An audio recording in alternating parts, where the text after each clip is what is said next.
no-show job, $180,000. Well, LSU wanted resolution to the football case, but the NCAA kept dragging on football as leverage to pop Will Wade. That's basically what it boiled down to. And if you get multiple level 1 violations in different sports, they can hit you with lack of institutional control. Essentially, the NCAA wanted their pound of flesh from Will Wade, and they used football as leverage to make sure they got what they wanted in basketball. The football case all went back to Vidal Alexander and his dad getting paid $180K for a no-show job. Well, when the punishments finally came, as you might recall, LSU self-imposed a bowl ban in the 2020 season, and they vacated 37 wins. The wins that took place during Vidal Alexander's time playing football at LSU. Those 37 wins that LSU vacated also came off of Les Miles' career record. Well, one of the requirements for election to the College Football Hall of Fame for a coach is a career winning percentage above 600. When Les Miles retired, his winning percentage was 665. He would have been a College Football Hall of Famer, no doubt. National champion, played for another, won over 66% of his games. When LSU vacated those 37 wins, Les Miles' winning percentage dropped to 597, 3 points below the threshold, meaning he is no longer eligible for the College Football Hall of Fame. We know that since Les was let go at Kansas, he has not coached again and has kept a very low public profile. As I understand it, Les and Kathy built a home in Florida, and that's where they now reside. You may say, like, why would Les do this? And it's, I think, very important also to draw a very clear distinction. This is not the Title IX case. Remember, there was a Title IX case for the way that LSU supposedly handled or mishandled allegations of assault against female students. That's back to the Drake Davis stuff. That goes back to the suspensions of Miriam Seeger and Verge Osbury. That goes back to erasing Darius Geis from the record books, all that sort of stuff. That was the Title IX instance. Okay, that's what Sheerin Lewis's lawsuit, which, by the way, of course, as you recall, a judge threw out Sheerin Lewis's lawsuit. She got nothing. As a matter of fact, she and her attorneys actually owe something like $250,000 in damages for filing such a ridiculous lawsuit. So this is not that. This has nothing to do with that. This is all about the Vidal Alexander situation and LSU vacating wins. Well, Les is suing not for money. This has nothing to do with money. This is all about legacy. And the unfortunate part, and the way that the reason I brought up the Title IX case is because Les was mentioned in that. And as a part, it feels like, from a public opinion standpoint, and you may disagree with this or not, I don't know. You can make up your own, you can receive the information you have and make up your own mind. The public opinion of Les Miles, his legacy was tarnished because of those allegations. And he never got his opportunity to have his day in court. He never, because the lawsuit was thrown out, he never had the opportunity to speak on it. But public opinion remains. And because these two things were happening sort of coinciding with each other, it feels very much like, even though they were different, the opinion regarding Les were interwoven. So, by the way, Les Miles is represented by Peter Ginsburg, who has handled a lot of high-profile cases. Peter Ginsburg represented Jonathan Vilma in Bountygate. Peter Ginsburg represented VJ Singh. Remember when VJ Singh sued the PGA Tour because of the old deer antler spray thing? Do you remember that? That was Peter Ginsburg, who represented VJ Singh. So when it comes down to the matter, it's really like, did the NCAA do the right thing in vacating wins as part of the punishment? And could LSU have done anything different, maybe to support Les Miles? I was fortunate enough to have a conversation today with let's say with an attorney who's very familiar with the goings-on of the NCAA in these types of cases. Let's just leave it at that. And this person went into a lot of detail with me about why the decision the NCAA made, the penalties against LSU and vacating the wins, was quite honestly a very standard penalty for a level 1 violation.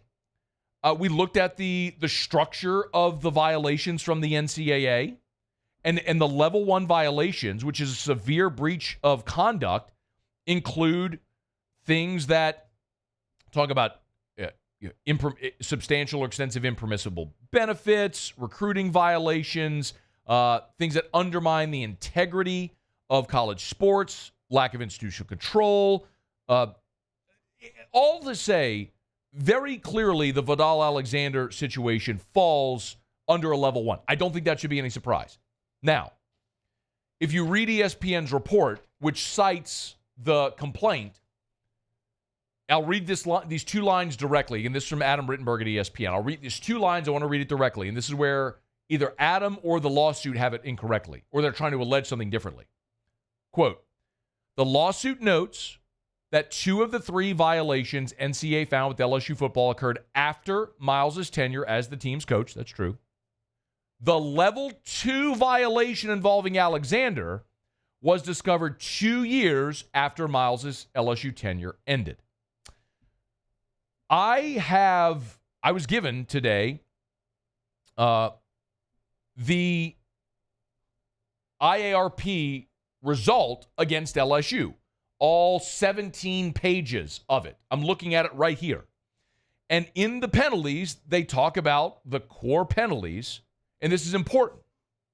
Because again, Les Miles' lawsuit is alleging level 2 violation. I will read directly from the penalty section of the IARP findings. Based on its assessment, the independent resolution panel classifies this case as level 1 standard for LSU and level 1 standard for the former head men's basketball coach. That was Will Wade.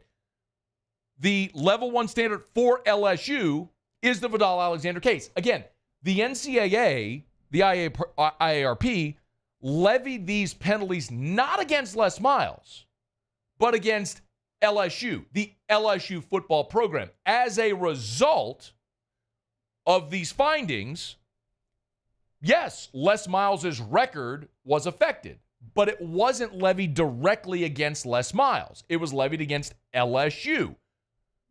And by the way, this is very common practice.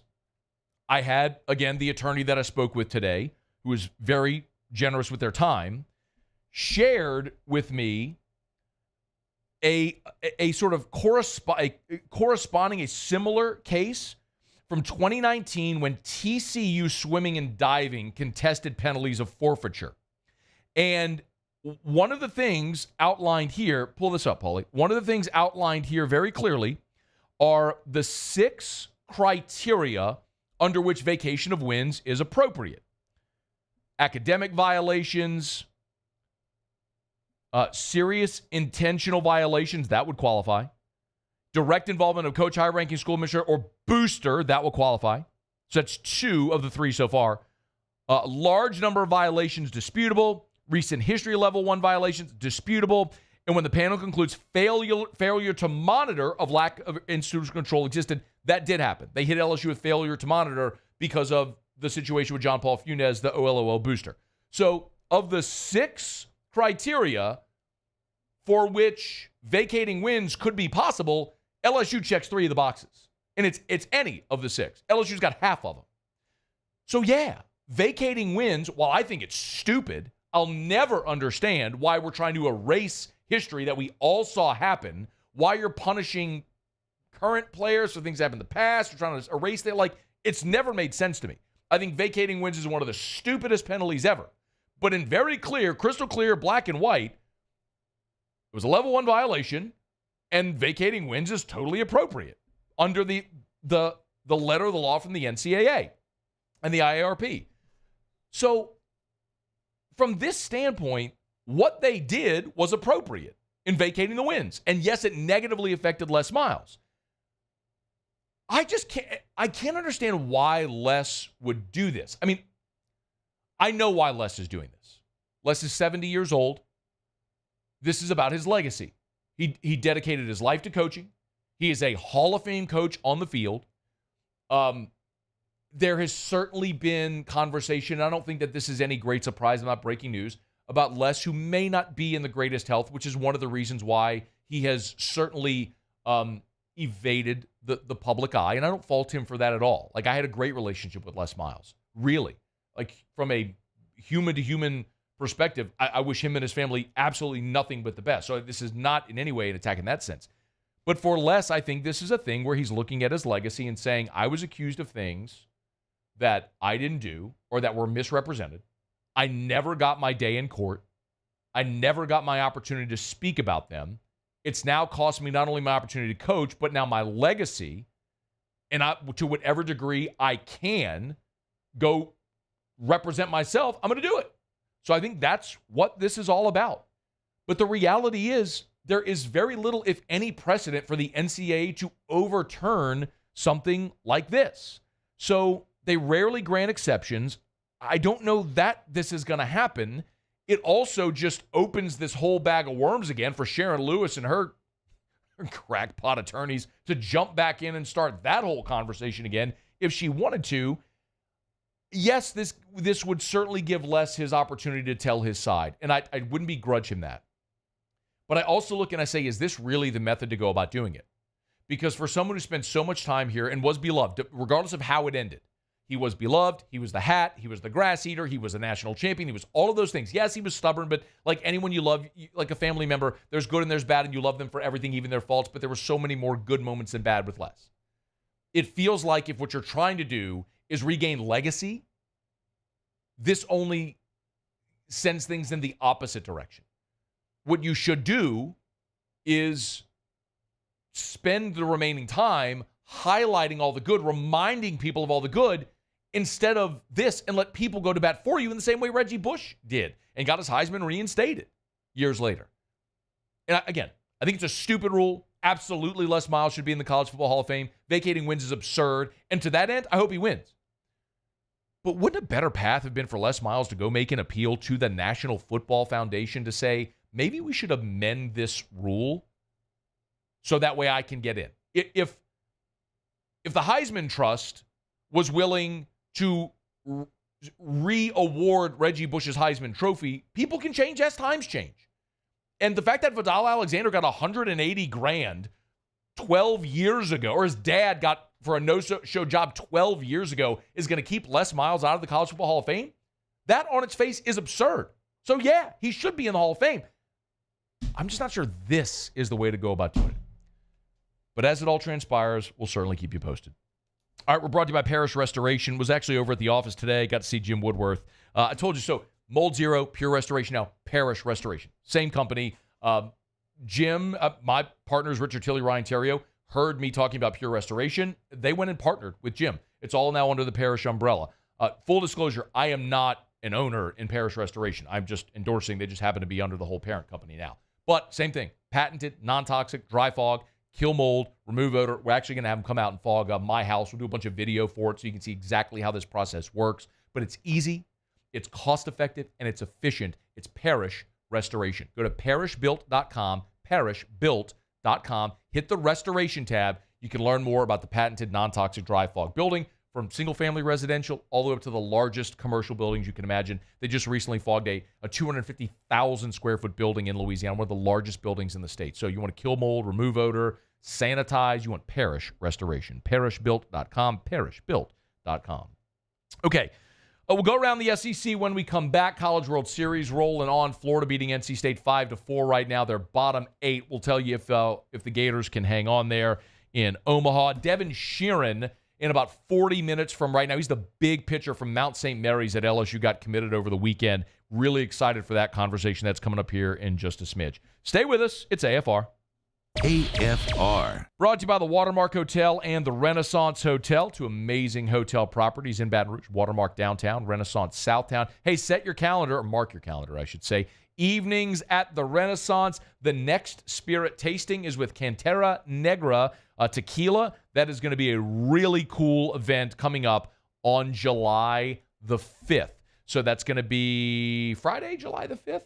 Friday, July the 5th? Yeah, Friday, July the 5th. 6 to 8:30 p.m. Don't have a calendar in front of me. But Taylor Calandro was here with us last week during our Bourbon Dictionary segment, and someone asked him specifically about a new tequila. He mentioned by name Cantera Negra. So if you want to go try some craft cocktails with this new tequila, get on by. Remember, it's a complimentary event. You don't have to buy a ticket or anything like that, but it's very helpful if you reserve your spot so they know how many people come. Right at the table across from the bar to enjoy complimentary tastings from Cantera Negra over at Tallulah inside the Renaissance Hotel, July the 5th.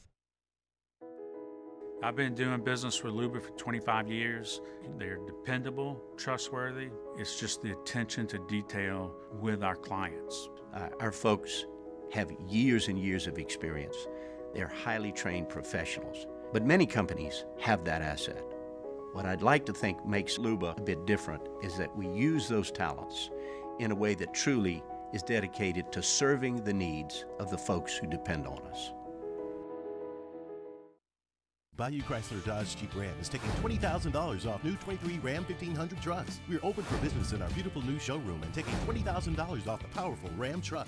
All new Bayou vehicles come with a 7-year, 100,000-mile warranty. The crew at Bayou Automotive is going to do right by you.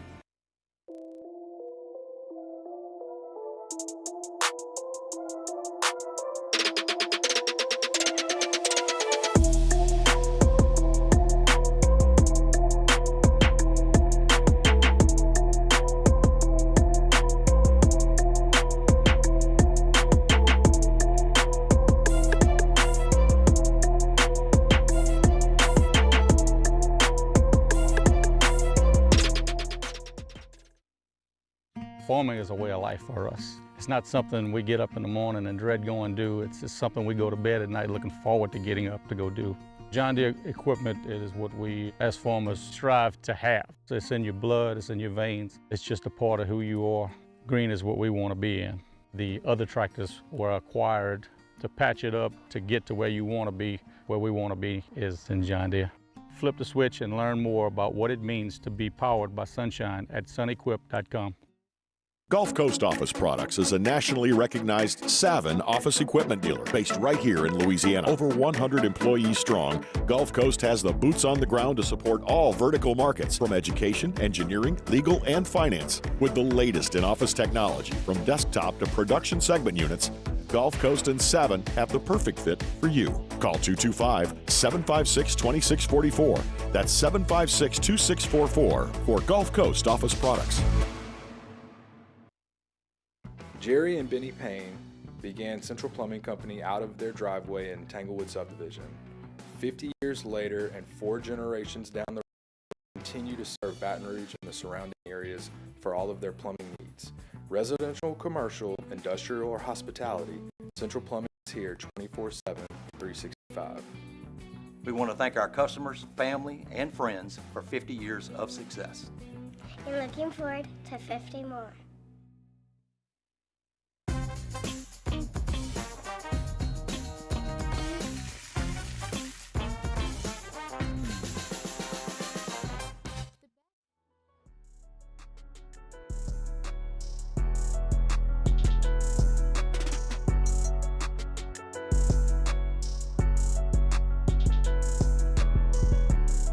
After further review, presented by Relief Windows, Windows, Doors, Siding.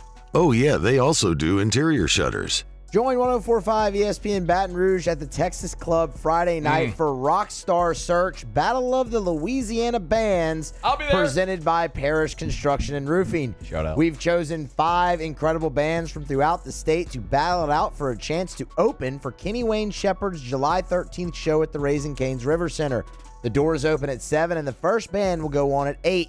Tickets are just $20 at the door. For tickets and other information, visit thetexasclub.com. So the 5 bands have been selected. If you're interested, you can go to Eagle 981 social media, Facebook, Instagram. You can see the 5 bands that were selected, representing a wide variety of areas from Alexandria to Morgan City, Baton Rouge, New Orleans. So I believe there's one in Lake Charles maybe, but 5 bands selected. And it's going to be a great night. Our program directors here will be the judges. So I get to be one of the judges. I have no idea why. I'm not in any way qualified to do it, but I am excited about that event. So come on out. We'll be there on Friday at the Texas Club in Baton Rouge. A truly, truly, truly cool event. It's like, did you ever see that movie Rockstar with Marky Mark when he got to? No, I didn't see it. Do you know what I'm talking about? He was the cover band.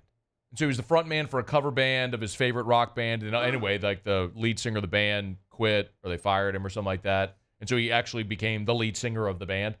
It's not exactly the same thing, but it's kind of like that, where one of these 5 bands is going to get to, like, this could be a career maker. It really could. I mean, you get to go play a giant venue and open for Kenny Wayne Shepherd. Yeah. So, like, high stakes for these bands. Like, their fans, the fans of each of these bands are certainly going to come out in force. And I feel a lot of pressure. Judging? Seriously. Yeah. Like, I really do. It's not like I'm judging an ugly dog contest where the winner gets a gift card to Cane's or something like that.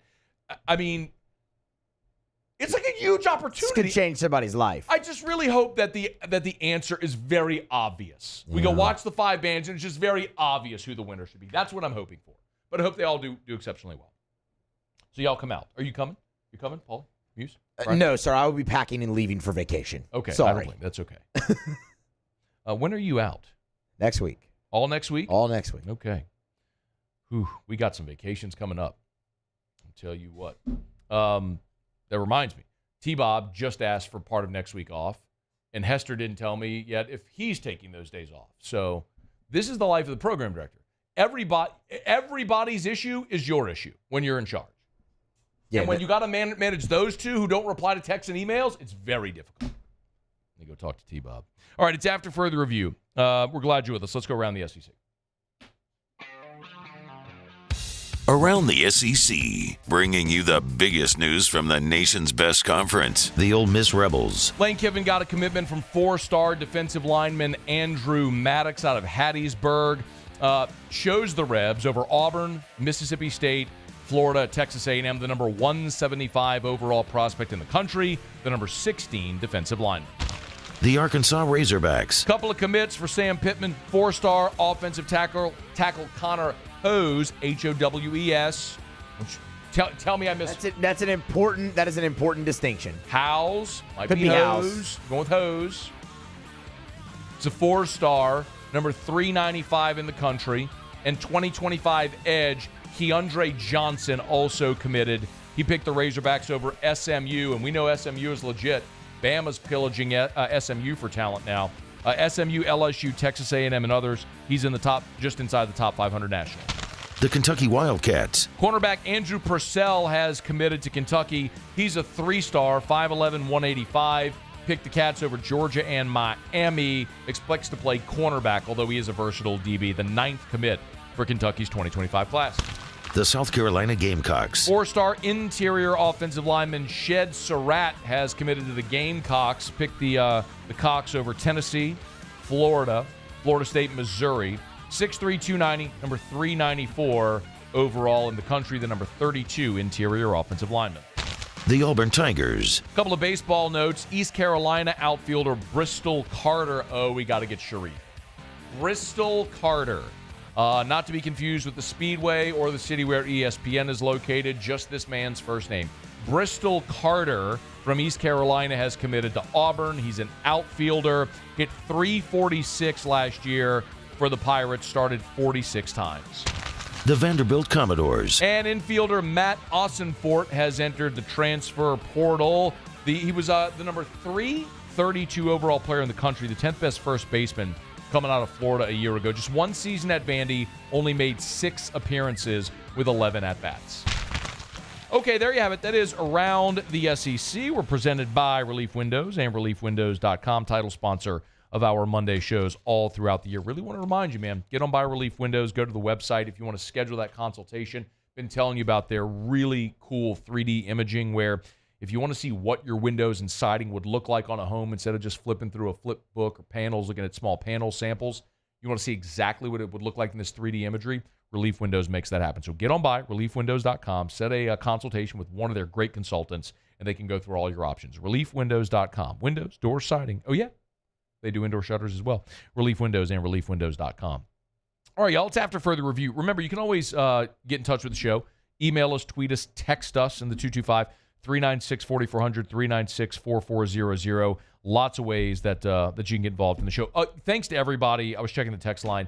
Yes, just as we started the show, the YouTube stream was down. It was a YouTube issue, but we're up and rolling. So if you watch us on YouTube, thanks for being there. As always, please smash that like button, subscribe to the YouTube channel. And if you're not watching on the stream, you can always watch us on Cable 19 in Baton Rouge. That's WBTR. We appreciate our friends over at WBRZ and WBTR for the partnership. Okay, quick break. We'll wrap up hour number 1. When we come back, NBA Game 5 of the Finals is tonight. A quick thumbnail preview of that. And Charles Barkley announced he's retiring from television. I have some thoughts there. We'll get to that to wrap up the hour. In about 15 minutes from right now, Alvin Kamara. There's a report from Jeremy Fowler about why, specifically contract-related, why Alvin Kamara left minicamp early and what he wants. You better believe I have some very strong opinions about what he should get. That's coming up in 15 minutes. It's AFR. AFR. Oh, boy. Saturday, about 2 o'clock in the afternoon, walked into the bedroom. Hot air. No bueno. Called River City's 1 Hour Air. Scheduled to have a technician come take a look. Remember, Bobby was at our house just a few days before, on Wednesday of last week. Did an awesome job. Had our tune-up, got everything running tip-top shape. So I was a little concerned, like, why did this happen already? And I thought maybe our unit finally went kaput. As fate would have it, it was really just the hottest time of the day. And as the temperature cooled, it started blowing cool again. We were fine. But I called River City's 1 Hour Air. They had a technician ready to come by. And I said, well, if we're looking for a total unit replacement, they may have to send a field supervisor. So they said we can get someone out there at 9 o'clock on Sunday morning. When our unit started running, I called back, talked to a human. We were able to cancel the appointment. You see, that's customer service. It doesn't matter if it's nights or holidays or weekends, which in this case it was all 3. They'll be there for you. It's River City's 1 Hour Air. Bayou Ford has $10,000 off F-150. $10,000 off the new 2024 Ford F-150. And all new Bayou Ford vehicles come with a 7-year, 100,000-mile warranty. The crew at Bayou Ford is going to do right by you.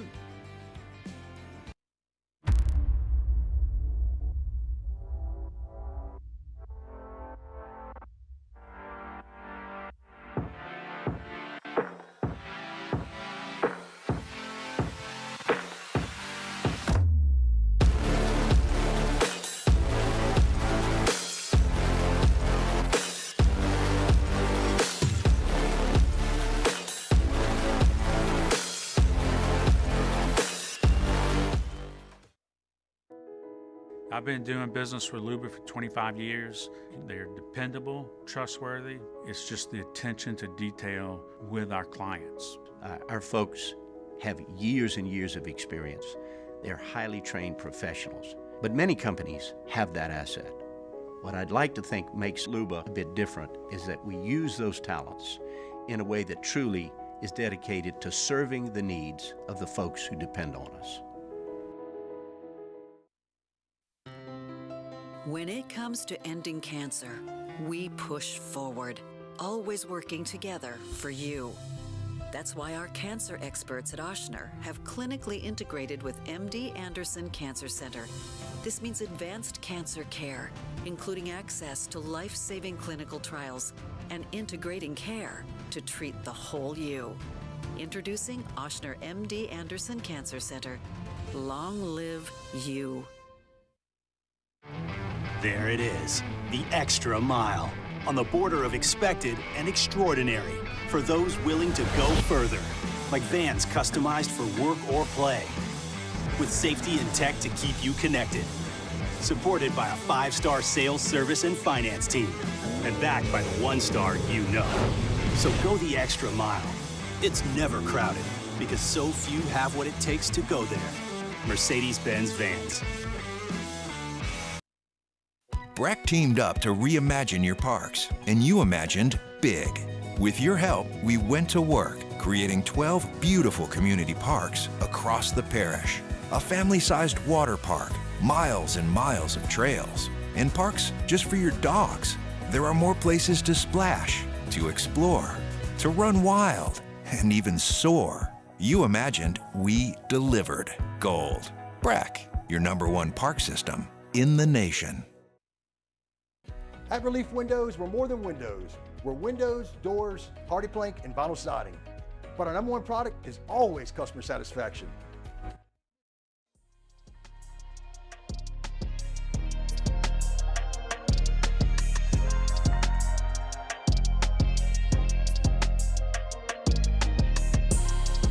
After further review, presented by Relief Windows, windows, doors, siding.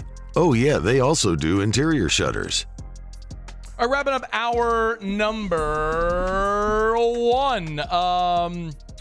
Hey, how about that for attribution? Andrew Golden, who covers the Nationals for the Washington Post, gave me some attribution on Twitter. A little breaking news that I had Liberty tell me earlier today that I was able to confirm. Let's just say with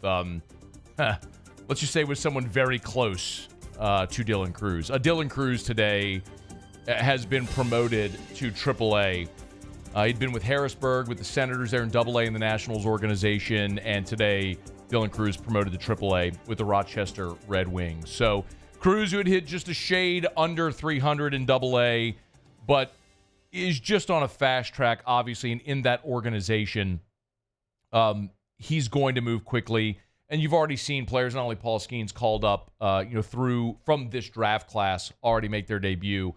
So the Washington Nationals need to fast track Dylan Cruz. He's earned it. He's the best player in their organization, in their farm system. So he's going to get the opportunity to go play in AAA. Washington right now is 35-36. They're a game under 500. So you look at it and you say, all right, well, you're heading into the summer. This is about the time where you're inching toward the All-Star break. You give him his run in AAA. If he plays well, maybe sometime after the All-Star break, maybe you call up Dylan Cruz. I would expect that's going to happen this year as he's fast-tracked his way through the organization. But congrats to Dylan Cruz, who is moving up, and he will he's been promoted to AAA. So good luck to Dylan as he takes the next step of his career. Great news for the national champion and Golden Spikes Award winner. All right, it's after further review. We're glad you're hanging out with us here. The NBA Game 5 of the NBA Finals is tonight. Here was a Joe Mazzulla on Kristaps Porzingis, his status for Game 5.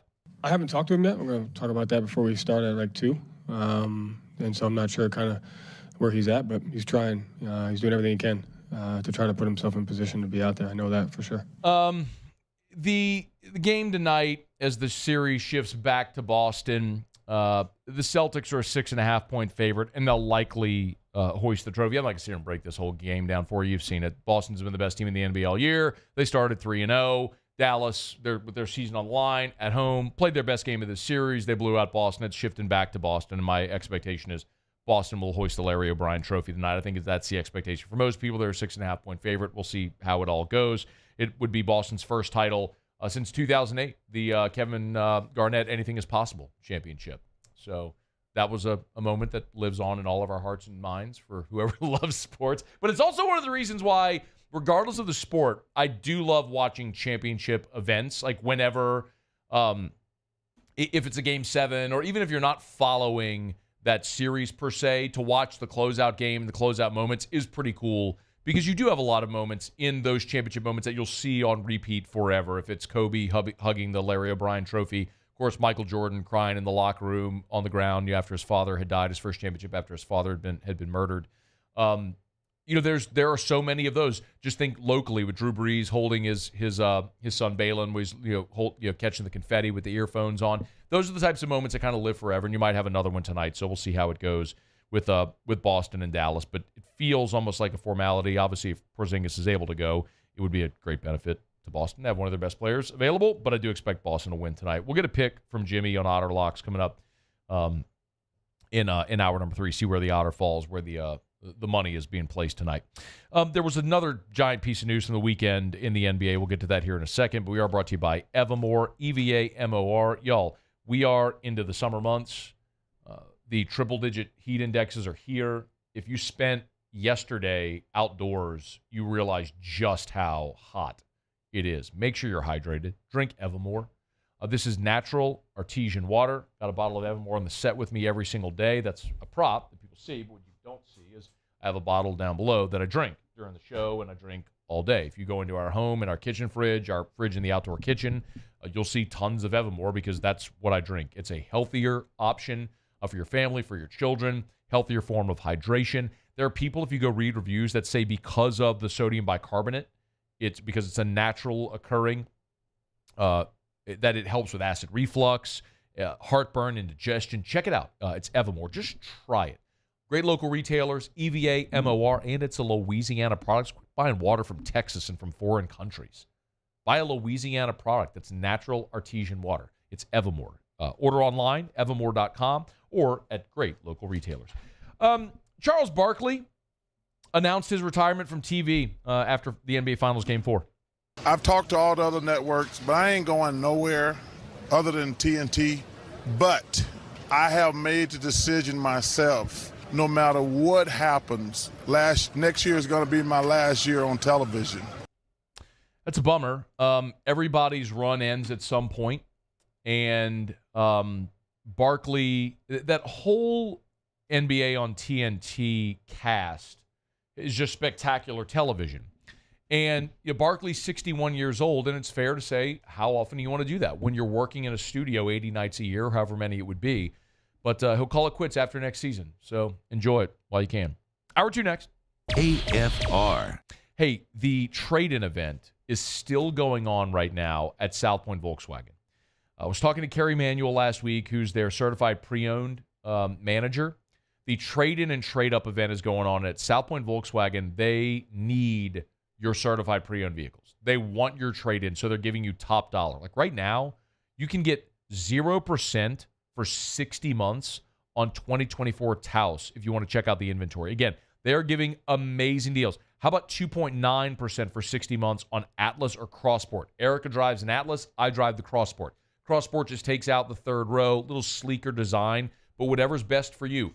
Right now at South Point Volkswagen, the trade-in and trade-up event. They need your trade-in, so if you're thinking about a new vehicle, this is absolutely the right time to get top dollar for your used vehicle and get into that new ride at South Point Volkswagen. Louisiana's largest volume Volkswagen dealer, South Point Volkswagen. What's your direction?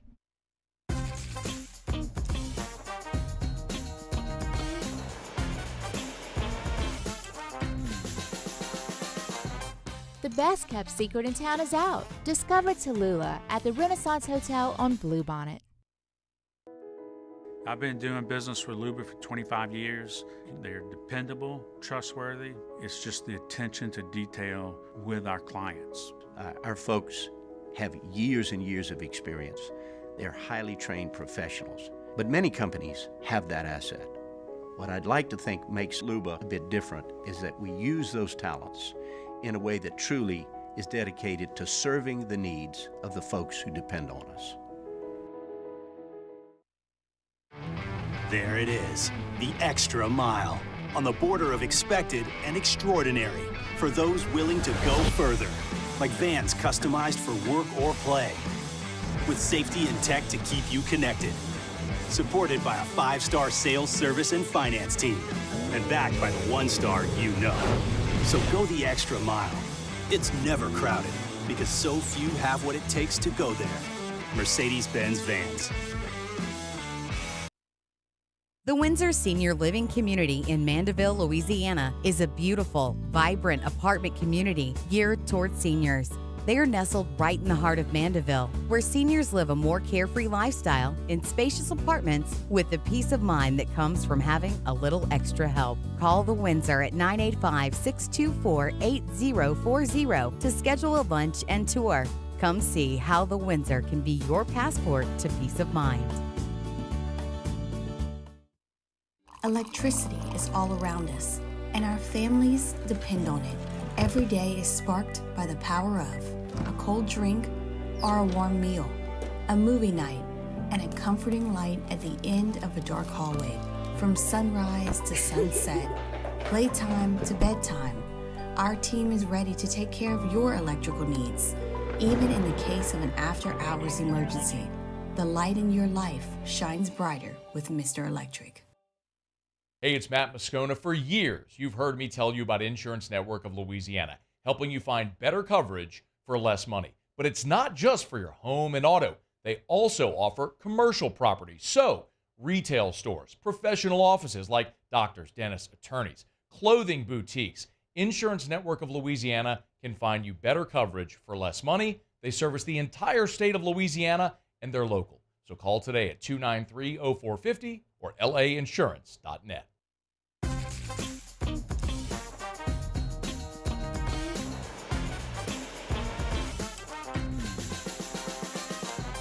The best kept secret in town is out. Discover Tallulah at the Renaissance Hotel on Bluebonnet.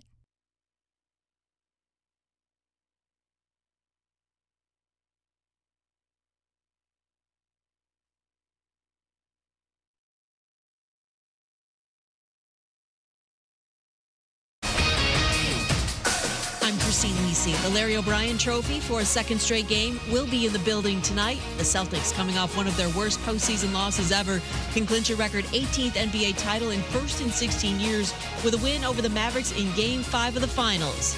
ESPN NBA analyst Doris Burke. It has to get back to Boston playing with force, which I did not think they did at all in Game 4.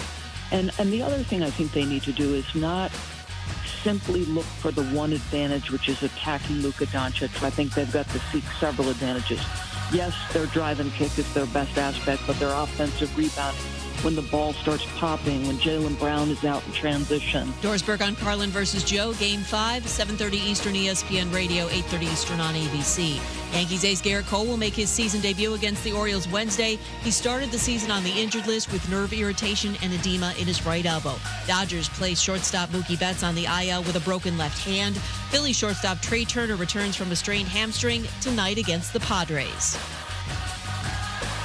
Hey, it's your resident Super Bowl champ, Chris Candy, coming on Tuesday as we wait for my Lakers to hire a head coach. I'll tell you what else they need to do if they want to be real title contenders. It's Unsportsmanlike, 6 a.m. Eastern, right here on ESPN Radio, ESPN2, and ESPNU.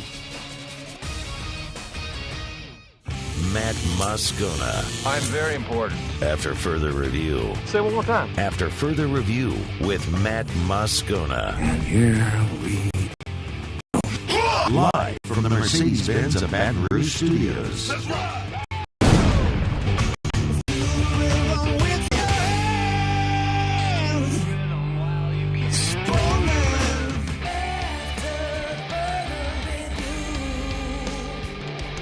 Hour 2, off we go. Welcome aboard. Glad you're with us. It's AFR, presented by Relief Windows. I'm Matt. This is Shaq O'Neal, and I hate Matt. Paul O'Neal. They're chanting Paul O'Neal's name.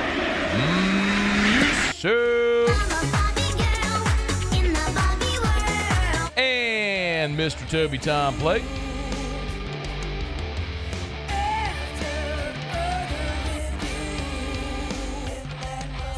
All right, we're here. Glad you are as well. Get out there and make it a good one. Devin Sheeran will be here in 15 minutes. LSU baseball commit from Mount St. Mary's. Big 6'5", 245-pound righty, throwing 98 miles an hour, wipeout slider, who popped here this season in his freshman year at Mount St. Mary's. He'll be a Tiger. He'll be with us in 15 minutes from right now. While I was out, Alvin Kamara escaped the end of the last day of mandatory minicamp. And we know why now. Alvin Kamara wants a restructured contract. Take it away, Jeremy Fowler, who was on SportsCenter and gave this update on Kamara's situation. Conversation. We'll see. Not a lot of momentum there right now. Not a lot of optimism.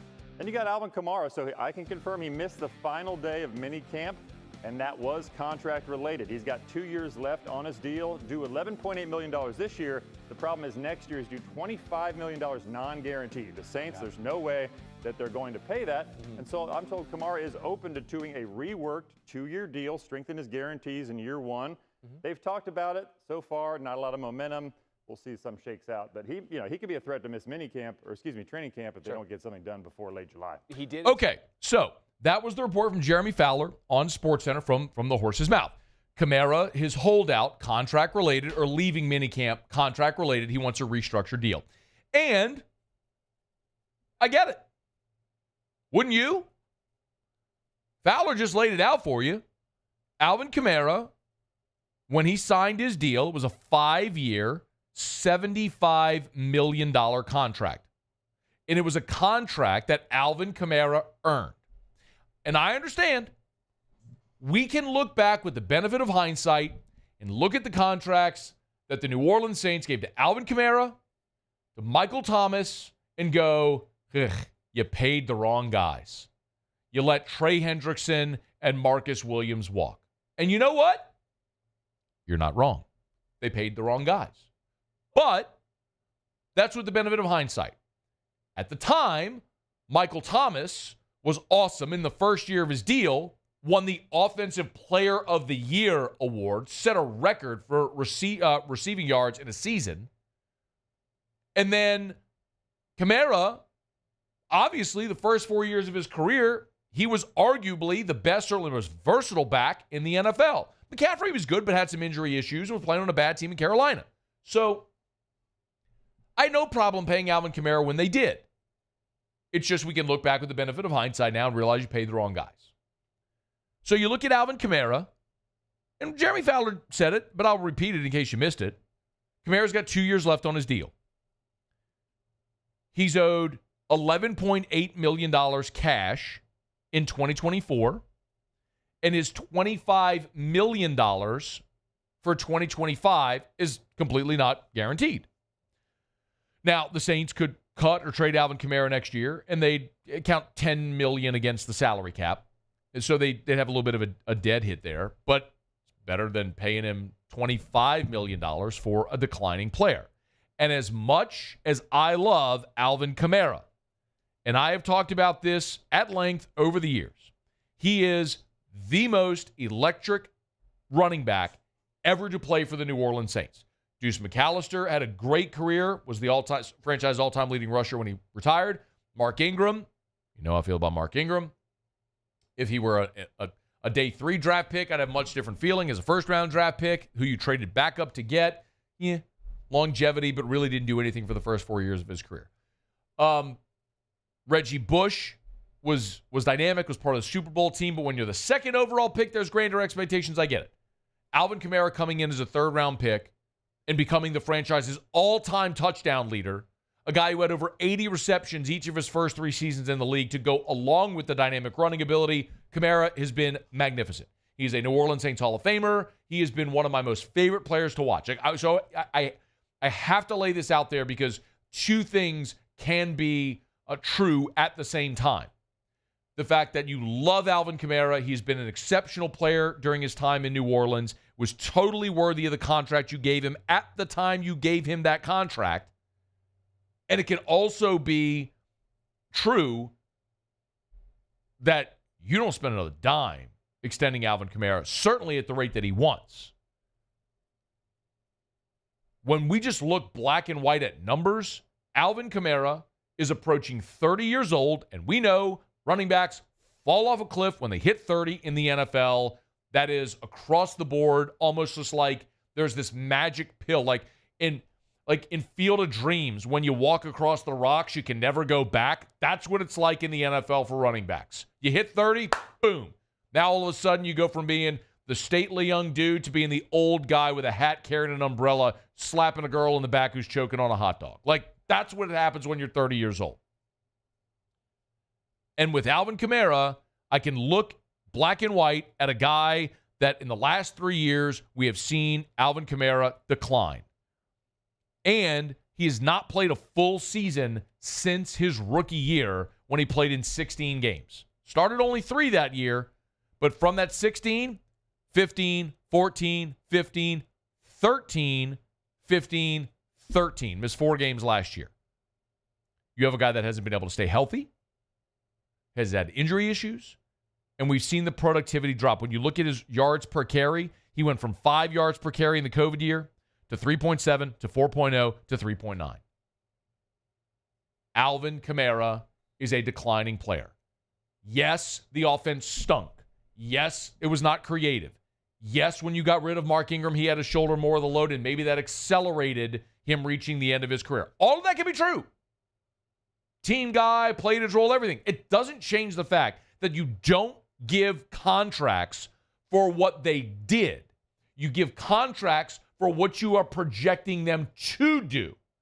And I can't look at Alvin Kamara and project him to be a top 5 or top 10 running back in the NFL moving forward, especially behind your crappy offensive line, where you've got 2 identified starters, and one of them is Cesar Ruiz. So I get, Alvin Kamara would love to rework his deal. Why? He would love to get guaranteed money for next year, because beyond 2024, he's got nothing. If you're the New Orleans Saints, the prudent thing to do is say, you know what? We're going to let you play out this year. And after this season, you'll be we'll let you go. You'll be a free agent. It's not guaranteed. But he's not going to be under contract for $25 million. But the tables turn next year. So if Kamara goes and has a great year, the Saints aren't going to pay him $25 million next year no matter what. So Kamara could say, all right, now I want a long-term extension. And the Saints have a decision to make. Do you pay him $25 million? Which you won't. Do you cut him and eat $10 million in dead money and let somebody else sign it? Could. Or do you rework a deal now to give him guarantees beyond age 30? No, you don't. You take the risk of saying, you know what? We drafted Kendre Miller a year ago. We've got Jamal Williams under contract. We're going to play out this season. And Alvin, if you're awesome, next year after the season, we'll look and see what we can do. Maybe the answer is you go play somewhere else for the remainder of your career. Or we work a deal then to extend you. If you're awesome. But what if Alvin Kamara continues on his current trajectory and he's a declining player? You can't justify paying him like one of the highest paid running backs in the NFL. And right now, if you look at the current running backs in the NFL, Alvin Kamara, his $75 million contract is the top dollar contract for a running back in the NFL. Josh Jacobs got a $48 million deal. Now, that was 4 years. Again, Kamara's was 5 years. If you want to go at a average annual value, Christian McCaffrey is getting $19 million a year, but they signed him to a 2-year, $38 million deal in San Francisco. 2 years. It's palatable. You want to pay him for 2 years, then you go as you will. But Kamara got a 5-year, $75 million contract that averaged out at $15 million a year, which was great at the time. And the Saints had to do their cap gymnastics, and so they restructured him, and so now you're nearing the end of that. But the Saints hold the cards. They don't have to extend Alvin Kamara. And to guarantee Alvin Kamara anything beyond 2024 would be negligent.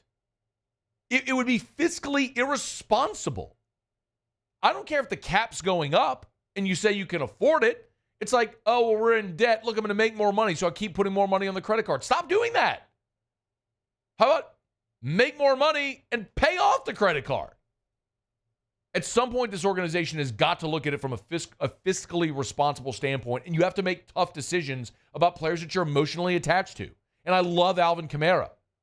But if you take the name and just do like the blind test based on results, you can't justify guaranteeing Alvin Kamara money beyond 2024. Let this season play out. See how he does. If he has a great year, awesome. Kamara's given himself options. If he continues to decline, then you haven't made another poor financial decision now that will carry you future years or carry with you for years into the future. It's what you just did with Derek Carr. In restructuring Carr, you financially saddled yourself with that guy for at least 2 more seasons. It's a horrible, horrible, horrible financial decision on a player that's got a low ceiling and a high floor. What I've said for 2 years now about Derek Carr, and that you all understand now. And it's no different with Alvin Kamara. You've got to remove emotion. If it's just emotion, I love Alvin Kamara. Of course, want to be a Saint forever. But it's got to be more than that. Do you want to win again? Well, you've got to start making fiscally responsible decisions so you can get younger and more talented, which this team is not right now. Am I abundantly clear where I stand on this situation? Let this season play out. Do not restructure his deal right now. Let him play this season out, pay him the 11.8, and you worry about next year when it get there. All right, it's after further review. LSU baseball transfer commit Devin Sheeran is next. Safe far. AFR. Get Gordon. Get it done. Gordon McKernan, injury attorneys. Love telling you about Gordon McKernan every single day. Really cool video right now with the Rhinestone Queen, Aaliyah Armstrong, who has been in our studio. She's a member of the G team. Gordon, a little bit of a flex there. Aaliyah is racing Gordon in his Ferrari. If you haven't seen the video yet, you can go to Get Gordon on Twitter, on Instagram, on TikTok, at Get Gordon if you want to follow along there. And you can see the video. Actually, I don't see it on Twitter. I know it's on Facebook and Instagram and TikTok if you want to see it there. But Gordon's driving his Ferrari, and he's racing Aaliyah, and she, quote-unquote, beats him, which is really good. Anyway, great content. Of course, mostly what we love to do is highlight the great work that Gordon is doing with the G team and for so many great athletes, both male, female, the revenue sports, and non. Gordon McKernan, for more than 30 years. You've been injured in an accident. You know what to do. Get Gordon and get it done. Gulf Coast Bank and Trust is giving our customers the power to bank anywhere, anytime during this challenging event. And we're right there with you. Our mobile banking app is a smart way to manage your money and time. Gulf Coast Bank and Trust, the bank that cares about you. Bayou Chrysler Dodge Jeep Ram is taking $20,000 off new 23 Ram 1500 trucks. We're open for business in our beautiful new showroom and taking $20,000 off the powerful Ram truck. All new Bayou vehicles come with a 7-year, 100,000-mile warranty. The crew at Bayou Automotive is going to do right by you.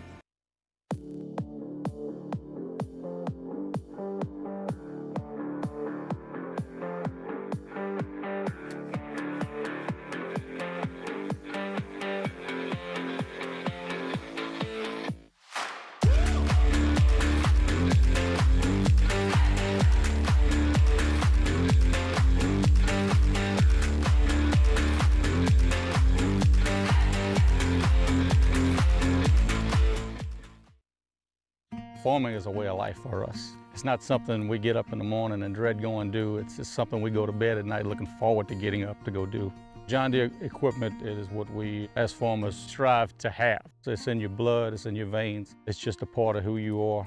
Green is what we want to be in.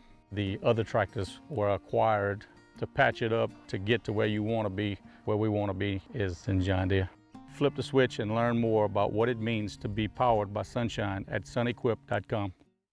Gulf Coast Office Products is a nationally recognized Savin office equipment dealer based right here in Louisiana. Over 100 employees strong, Gulf Coast has the boots on the ground to support all vertical markets, from education, engineering, legal, and finance. With the latest in office technology, from desktop to production segment units, Gulf Coast and Savin have the perfect fit for you.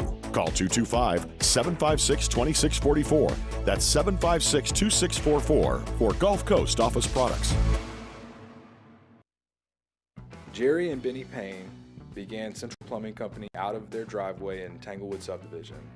50 years later and 4 generations down the road, we continue to serve Baton Rouge and the surrounding areas for all of their plumbing needs. Residential, commercial, industrial, or hospitality, Central Plumbing is here 24/7, 365.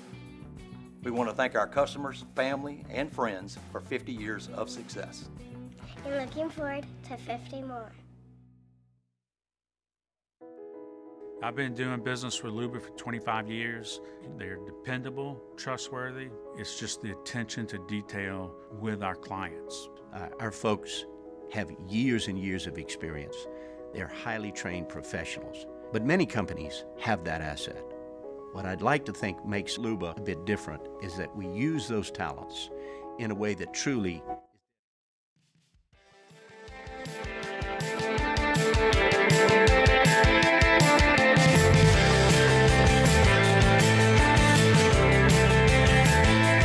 After further review, presented by Relief Windows, windows, doors, siding.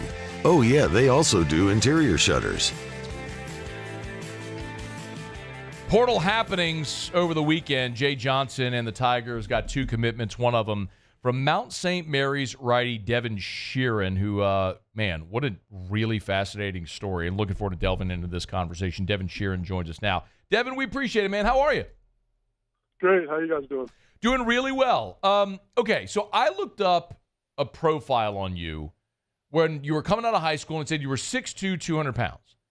And now you're listed at 6'5", 245. Like, did you grow 3 inches and 50 pounds in a year? No, I actually think that profile is from when I was like 14. Okay. So, yeah. Okay. All right. All right. So walk me through then. Let's walk through your process, your recruiting process. So you're coming out of high school. What was the interest like? How did you end up at Mount St. Mary's? So I hit 93, I think it was my junior year. It was like at a showcase, Pennsylvania versus Maryland. We call it Big 26. And there were like 30 D1 coaches there, and Mount St. Mary's had reached out, and they just gave me a great offer and not committed. So that's pretty much how it ended up. Did you have like major conference offers after that showcase when you hit 93? No, actually, not really. Interesting. Who else was interested? I had talked to Penn State, but they had wanted me to go to a camp, and I just wasn't. It was late summer, and I really didn't want to go to a camp because I had a lot of innings on my arm at that point. So that's just what I decided. So you go to Mount St. Mary's, and man, you strike out 109 guys in 70 innings. Like when did that velo bump from 93 to what I've seen reported as 98? Yeah, I'm not really sure. To be honest with you, I was 94 and 96 in the fall at Mount St. Mary's, and then I had gone and worked out and started, a more refined throwing program over the winter, and I gained about a mile or two on my fastball. So that's it was kind of a steady increase from high school to college. I've talked to some scouts about you since you committed, and they talk about obviously the 98, the fastball, the velo, but they also talk about your slider. I think one scout on Twitter wrote it was, quote, disgusting. How would you describe your pitchability? So something I'm working on right now is that third pitch, whether it be a changeup or I'm actually working on a splitter right now. So for me, my fastball and my slider, I would call like my elite pitches or my plus pitches. So it's a bullet slider, and then my fastball, I try to get as much ride on it as possible. But for me, one of the biggest things is working on a third and a fourth pitch. I do throw 4 pitches. So they're all there. It's just a matter of getting them plus. Devin Sheeran's with us. So the fastball and the slider are clearly plus pitches right now. What was your this year at Mount St. Mary's? What percentage of your pitches were fastballs? What percentage slider? What percentage did you throw the other pitches? I'd say about 40% fastball, maybe 50, and then a 30% slider. And then curveball and changeup kind of shared the same. They were like third pitch. They were both my third pitch, probably like 5% each, 10% each, maybe. Devin Sheeran's our guest, LSU commitment. Let's talk about the decision to go into the portal and then LSU's contact. So the season ends. Why did you decide that you were going to leave Mount St. Mary's? I just felt like it was best for me and where I was at with my career to leave and go play in a Power 5 conference and get some serious looks.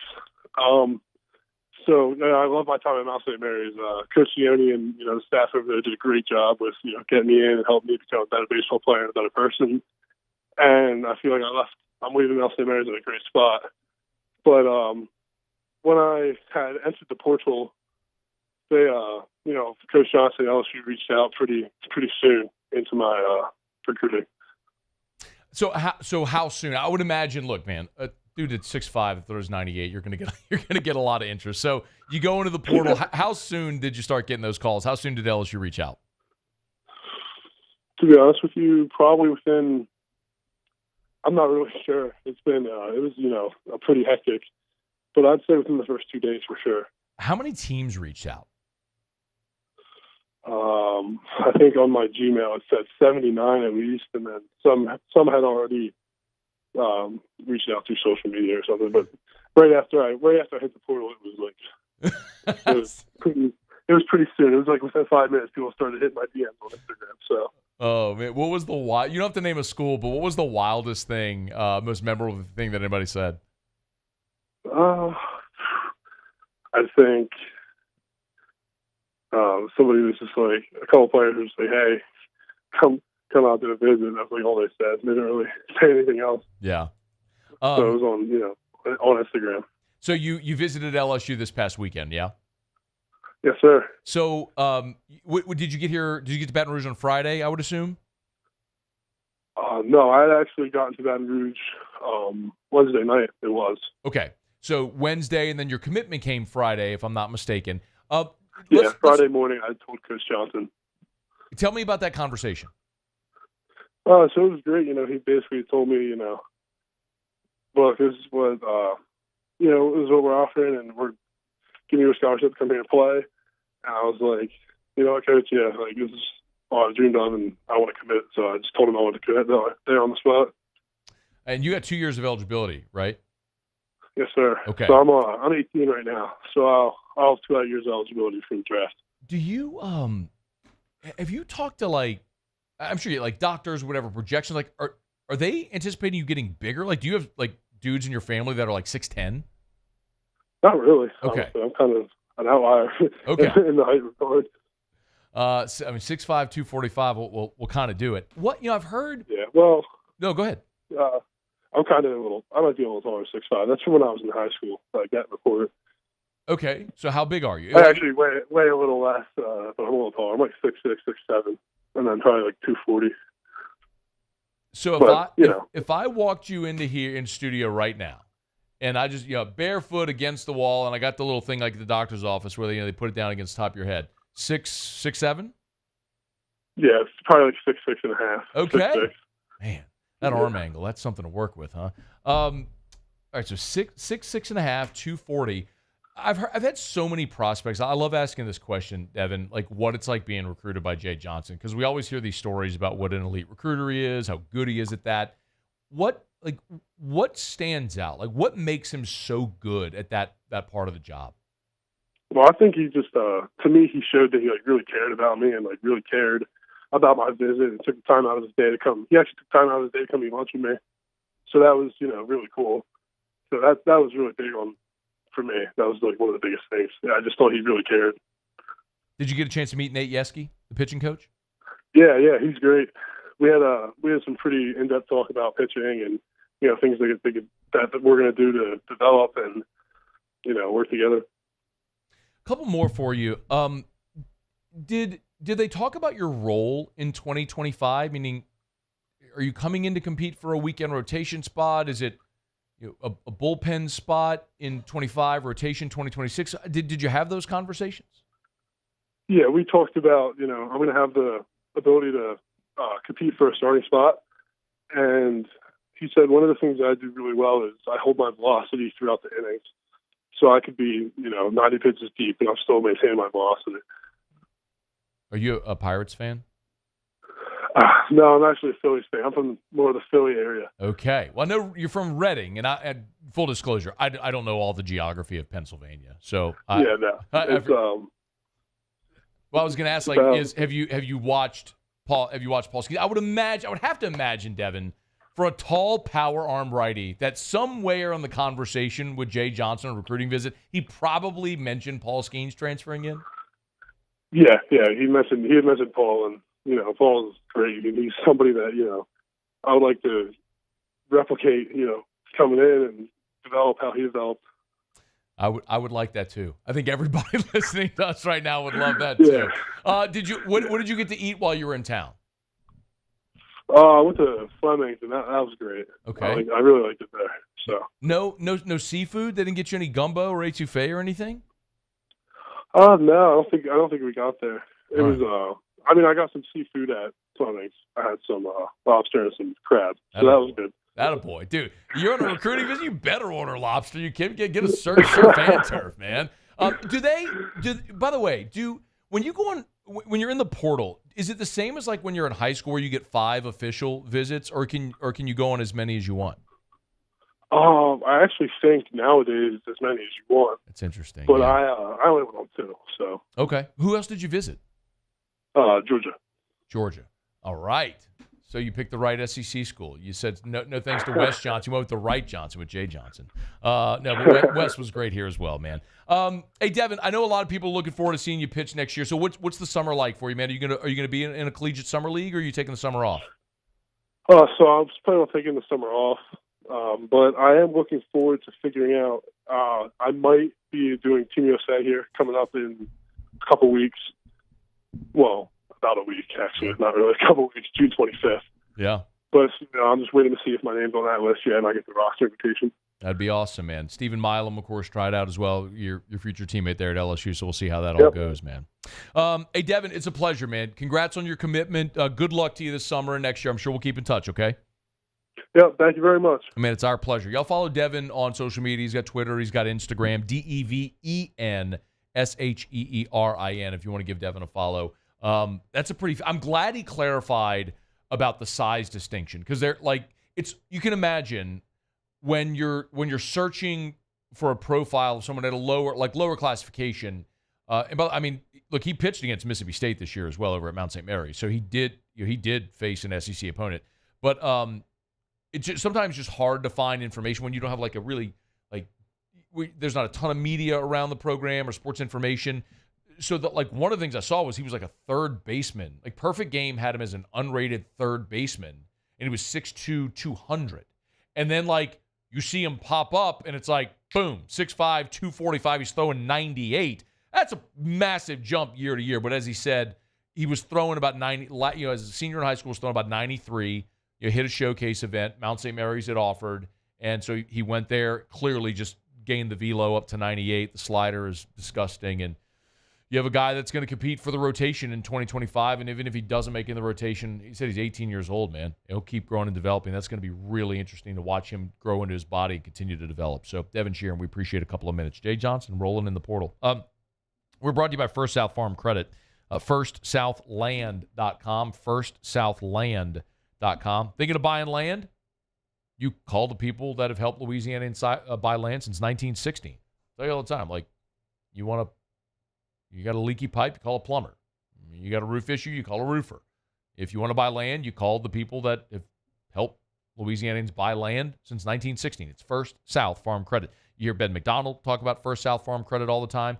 When he bought his property in Mississippi, went to First South Farm Credit. Again, they got branches in Louisiana, Mississippi, and Alabama, and they're licensed to help you buy land, to finance land in any of the contiguous 48. So no matter where you're looking to buy, that hunting property, that recreational property, farmland, or that land to build your family's dream home, first call should be to First South Farm Credit. FirstSouthland.com. That's FirstSouthland.com. All right, y'all, good show so far. We're about halfway home. Glad to be back. Hope y'all had a great weekend. Belated Happy Father's Day to all the dads out there. If you missed the start of the show, we did talk about Brady Neal hitting the portal, Les Miles suing LSU. Just had some thoughts on Alvin Kamara and his contract dispute with the New Orleans Saints. Mike Triplett will be here in 45 minutes. Always love having Mike on Thursdays during the football season. But Mike will be with us coming up in hour number 3. I want to get his take not only on Kamara, but the injury to Juwan Johnson, the tight end that the Saints signed this weekend. What else lie ahead for the New Orleans Saints this summer? We'll get to all that with Mike Triplett here in about 45 minutes from right now. Good news for former LSU Tiger Dylan Cruz, as we first reported. Dylan Cruz today called up to AAA by the Washington Nationals. So leaving Harrisburg and heading to Rochester to go be part of the Rochester Red Wings, just one step away from Major League Baseball. So congrats to Dylan Cruz. Muse will tell you more about that, Tigers and the Pros, in about 15 minutes. Okay, it's after further review. Quick break. Got a little LSU football. The two quarterbacks that are going to face off on Sunday, September the 1st out in Vegas, Garrett Nussmeier, Miller Moss. Intimately similar situations. Who's better performed, more likely, better positioned, to perform in 2024. We'll talk about that next. Stay far. AFR. Thank you so much to all of you. The response, as we've started to tell you about Duplessis Builders, has been amazing. If you're looking to build a pool or remodel your current pool, you want the best. It's Duplessis Builders, pools and outdoor living.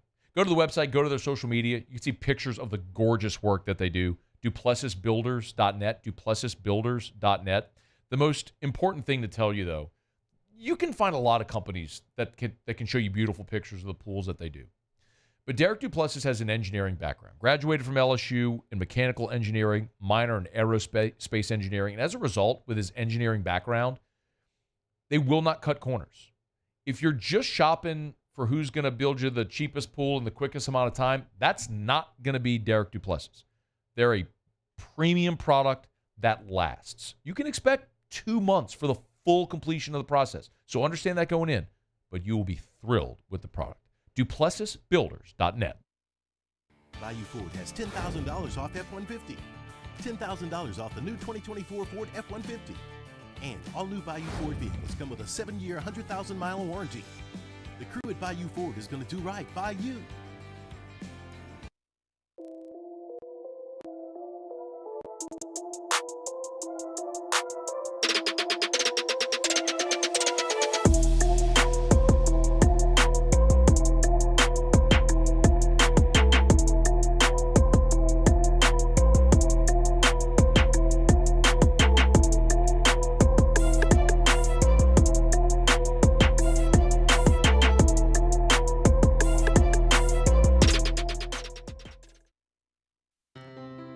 When it comes to ending cancer, we push forward, always working together for you. That's why our cancer experts at Ochsner have clinically integrated with MD Anderson Cancer Center. This means advanced cancer care, including access to life-saving clinical trials and integrating care to treat the whole you. Introducing Ochsner MD Anderson Cancer Center. Long live you. There it is, the extra mile, on the border of expected and extraordinary for those willing to go further, like vans customized for work or play, with safety and tech to keep you connected, supported by a 5-star sales, service, and finance team, and backed by the 1-star you know. So go the extra mile. It's never crowded, because so few have what it takes to go there. Mercedes-Benz Vans. Breck teamed up to reimagine your parks, and you imagined big. With your help, we went to work, creating 12 beautiful community parks across the parish. A family-sized water park, miles and miles of trails, and parks just for your dogs. There are more places to splash, to explore, to run wild, and even soar. You imagined, we delivered. Gold. Breck, your #1 park system in the nation. Electricity is all around us, and our families depend on it. Every day is sparked by the power of a cold drink or a warm meal, a movie night, and a comforting light at the end of a dark hallway. From sunrise to sunset, playtime to bedtime, our team is ready to take care of your electrical needs. Even in the case of an after-hours emergency, the light in your life shines brighter with Mr. Electric.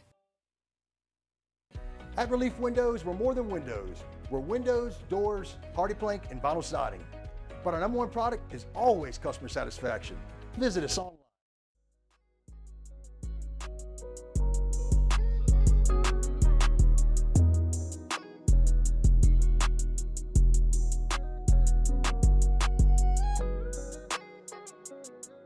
After further review, presented by Relief Windows, windows, doors, siding.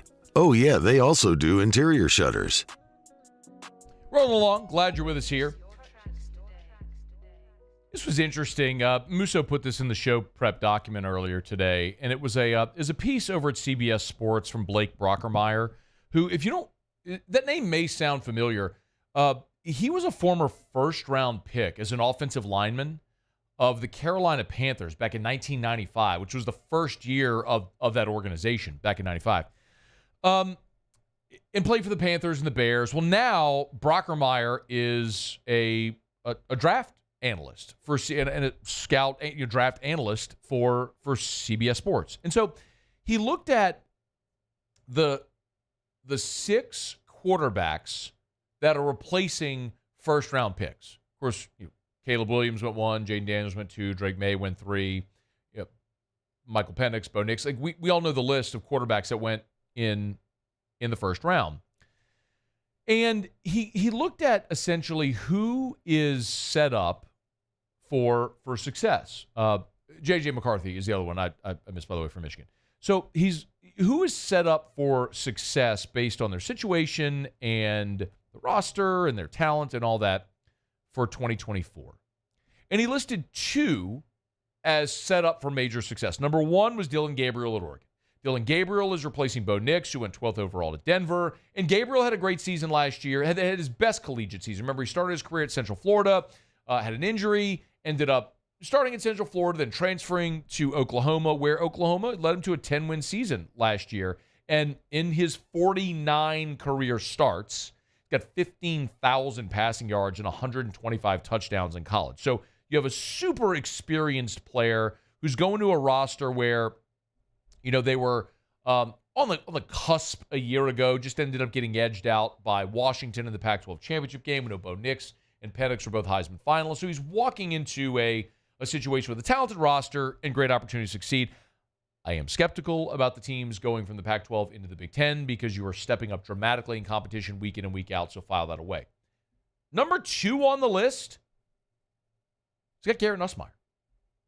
And it might surprise you a little bit. I know our inclination is to say, well, the Nuss bus, right? As Terrio said here for years, dumpster fire for Nussmeier. saying like basically fail for Nussmeier in the draft. But he's a guy who still hasn't started but the bowl game this past year. He's been around for 3 seasons, now going into his 4th, but this is a guy who just hasn't played a ton. But Brockermeyer notes that Nussmeier could become a first-round pick in 2025 given the talent he'll have around him offensively and just the physical ability. So those are the 2 that he has set up for major success. The next batch he has are the wild cards, and the first name of the wild cards is the quarterback LSU is going to see in the opener, Miller Moss from USC, who's replacing Caleb Williams. And it continues to be really interesting to me, the parallels with LSU and USC. And there are many. And probably at the top of the list is this. The last 2 Heisman Trophy winners, Caleb Williams, Jaden Daniels. They're off to the NFL, the number 1 and 2 overall picks in the draft, and they're being replaced by Nussmeier and Miller Moss. The difference is Nussmeier's a 4th-year player, and Miller Moss is essentially going to be a redshirt junior, effectively the same situation. We've got young, talented guys behind him. How much experience did he gain last year backing up Caleb Williams? He did start the Holiday Bowl like Nussmeier, 377 and 6 touchdowns. It's really interesting how paralleled they are. But the biggest difference probably between the 2 is the supporting cast around them. When you look at the strength of LSU's team being its offensive line, the amount of talent they still have in the receiver room, I would give the edge at play caller, certainly play caller coordinator to Lincoln Riley. I mean, that doesn't really feel like it's going on a limb. Joe Sloan is entering his first year as LSU's offensive coordinator. Lincoln Riley he's produced Heisman Trophy winners throughout his career, certainly before he got to Oklahoma, at Oklahoma, and now at USC. So Riley's one of those guys that you give the edge to as far as developing quarterbacks and play calling, just because he's got more skins on the wall. But as far as the roster and the supporting cast top to bottom, the edge goes to Nussmeier. It's just so fascinating to look at these 2 programs. When you talk to people who cover USC, it's the same. It's the veteran quarterback who's waited his turn. It's the supporting cast. It was a terrible defense a year ago where you have a new defensive coordinator coming in where the talent in the secondary is not matched up. I mean, you could literally just listen to any conversation about LSU or about SC and just take the names off, and you could be talking about the same schools. So the Miller Moss, Garrett Nussmeier conversation really is going to be a fascinating one because both quarterbacks are going to be attacking new defenses, and whichever has a better day, respectively, in Las Vegas, probably going to win that game. The other names on the list, by the way, welcome back to the party, Max Johnson. Max Johnson is the projected favorite to replace Drake May at North Carolina to be the starting quarterback there. The other 2, Will Rogers, who he notes the category of could see him get benched. Will Rogers is replacing the former Mississippi State quarterback, is replacing Michael Penix at the University of Washington. And then Alex Orji is replacing J.J. McCarthy with the University of Michigan. But he notes about those last 2, the last 3, I should say, that it wouldn't be surprised if you saw them lose their job and get benched. So potentially, we'll see how that goes. But a lot of familiar names with the quarterback carousel as it spins. But Garrett Nussmeier, Miller Moss, the parallels are just uncanny with LSU and USC as they'll set to face each other. And LSU's about a touchdown favorite in the early lines of that game out in Vegas. We'll be there. And by the way, if you would like to go to Las Vegas and you don't yet have your tickets or your travel plans, we are going to be flying, Hester, T-Bob, and I, with Jason Ramazan and Mr. Fun's Travel. And I can tell you they do have charter air only. So if you want to get your own hotel, if you want to mix and match a package, they can help you. Go to MrFunsTravel.com, MRFUNS, MrFunsTravel.com. Maybe the most important part about this trip is the airfare. So it's charter air out of Baton Rouge to Las Vegas on Thursday. So leaving Thursday evening, coming home Monday. And, I mean, you can build the package. You want to fly, stay with them at the Aria, bus transportation, game ticket, all that stuff. If you just want the airfare, if you just want ground packages, the biggest problem I think a lot of people are having right now with Vegas is getting there because the flights are a mess. Well, here's a great way to say, look, fly out Thursday evening, and Hester T-Bob and I will be on that flight with you. You'll fly out Thursday evening when everybody else is cramming the airport to try to fly on Friday when it's a disaster.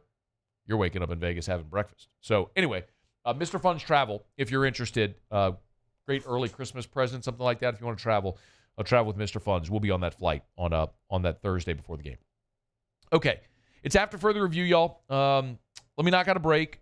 Muse will have Tigers and the pros when we come back to wrap up hour number 2. We will get a full portal recap for LSU baseball for today. Mike Triplett in 30 minutes. Stick around. It's AFR. AFR. Brought to you by Glow Resources. GLO, glowresources.com. They are complete employer solutions. If you are a business owner and you have had trouble hiring good people, retaining good people, hiring people that show up on time, work efficiently, and do what they say they're supposed to do, you need Glow Resources.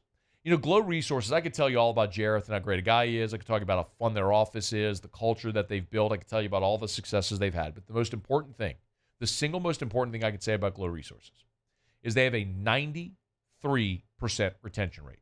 When you hire Glow Resources to find that employee for your business, they have a 93% retention rate. And in the unlikely event that it doesn't work, they'll either give you a prorated refund or find a replacement for free. What do you have to lose? It's time to be more efficient. Glow Resources can help. Anywhere in the country or the world. GLO, glowresources.com.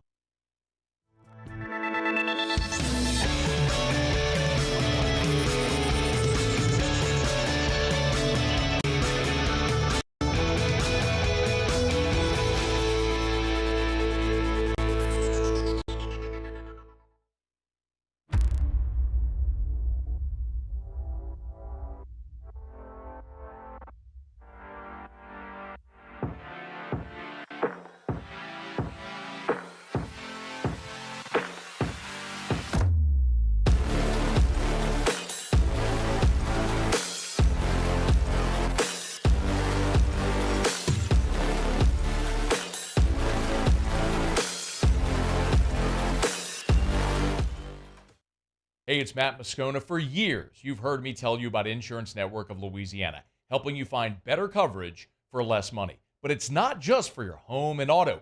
They also offer commercial property. So, retail stores, professional offices like doctors, dentists, attorneys, clothing boutiques. Insurance Network of Louisiana can find you better coverage for less money. They service the entire state of Louisiana, and they're local. So call today at 293-0450 or lainsurance.net.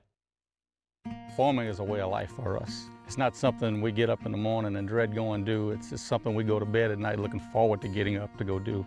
John Deere equipment is what we as farmers strive to have. So it's in your blood, it's in your veins. It's just a part of who you are. Green is what we want to be in.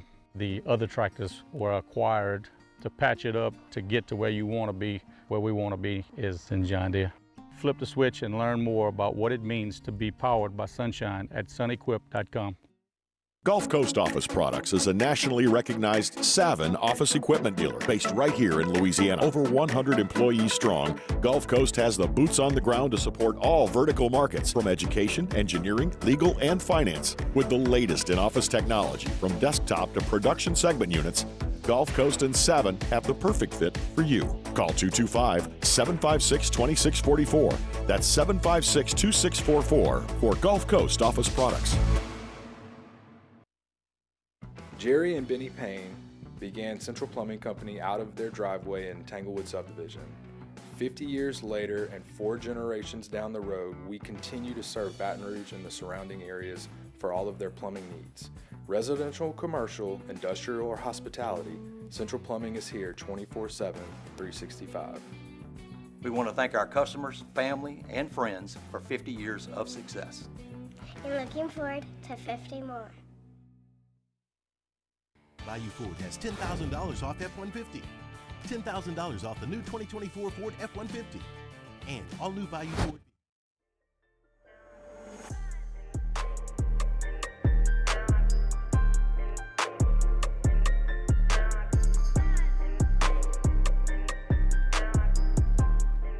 After further review, presented by Relief Windows, Windows, Doors, Siding. Oh yeah, they also do interior shutters. Wrapping up hour number 2, Muso. Tigers in the pros. Tigers in the pros. They still bleed purple and gold. They're just really rich now. All right, we'll start with the news of the day, and that is, of course, Dylan Cruz getting the call up to AAA, going from AA Harrisburg now to AAA Rochester with the Red Wings. Is should Dylan always Cruz. attribute news. Well, yeah, I mean, it's been widely reported. You had it for sure. That's what we've been using on this show, definitely. And you're giving me a mean side eye right now. What? Yeah, that's what happened. Is that not what happened? All right. Matt had it first. Attribution given.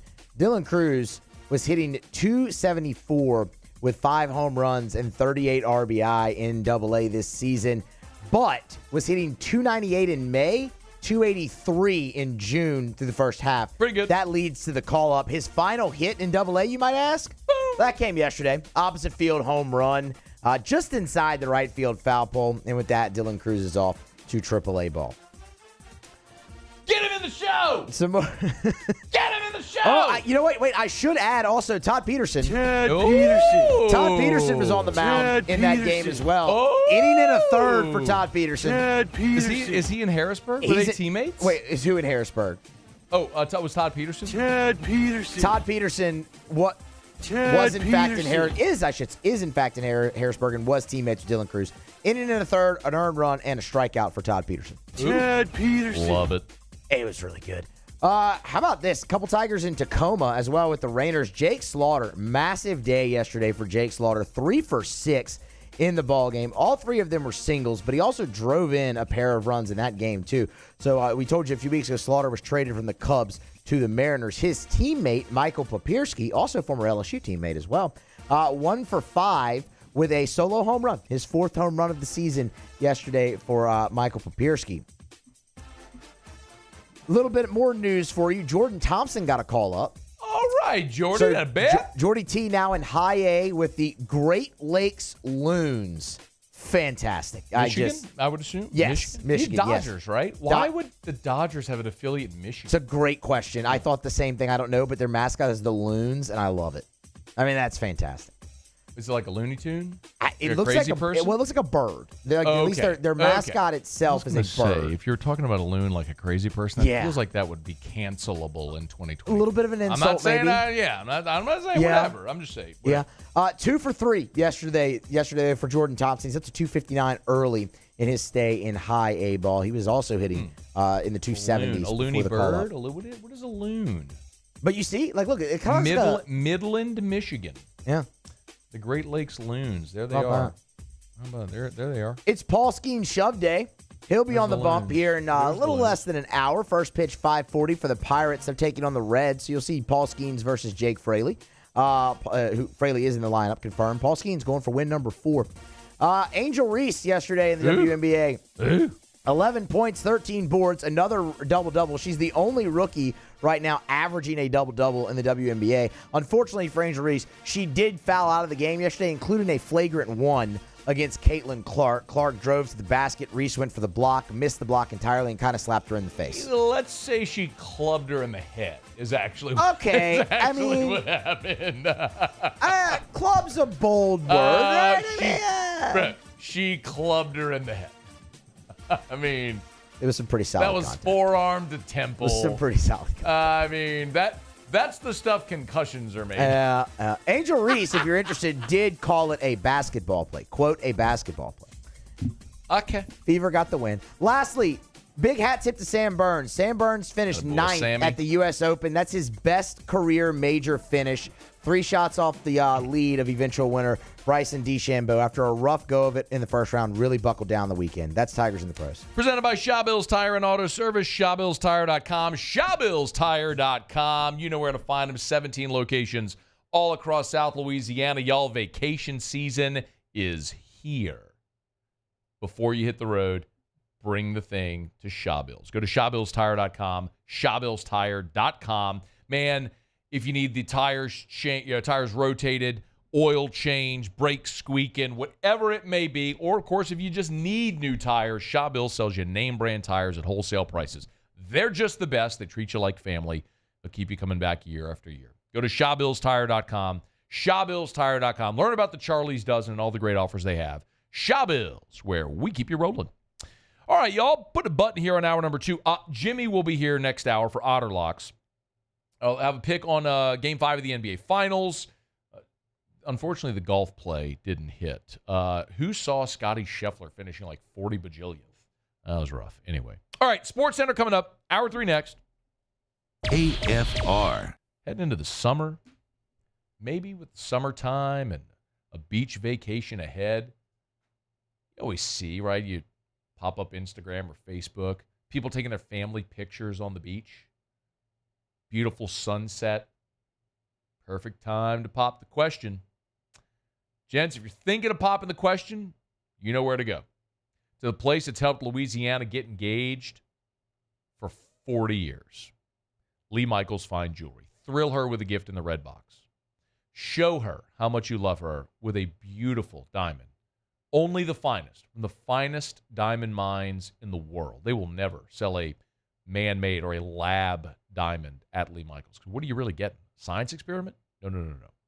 At Lee Michaels, you're getting one of the finest diamonds in the world. And they don't have what you want. They can make it for you. Go check them out today. Experience the Lee Michaels experience. LMFJ.com. There it is, the extra mile. On the border of expected and extraordinary for those willing to go further. Like vans customized for work or play. With safety and tech to keep you connected. Supported by a 5-star sales, service, and finance team. And backed by the 1-star you know. So go the extra mile. It's never crowded because so few have what it takes to go there. Mercedes-Benz Vans. I've been doing business with Luba for 25 years. They're dependable, trustworthy. It's just the attention to detail with our clients. Our folks have years and years of experience. They're highly trained professionals, but many companies have that asset.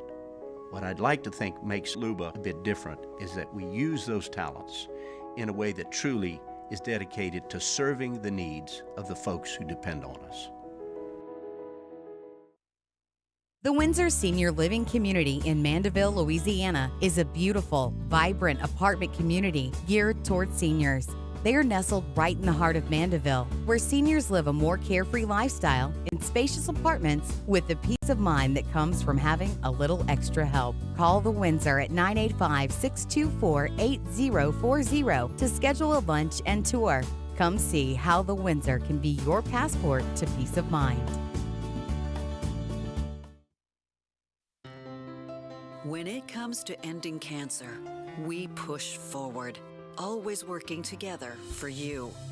That's why our cancer experts at Ochsner have clinically integrated with MD Anderson Cancer Center.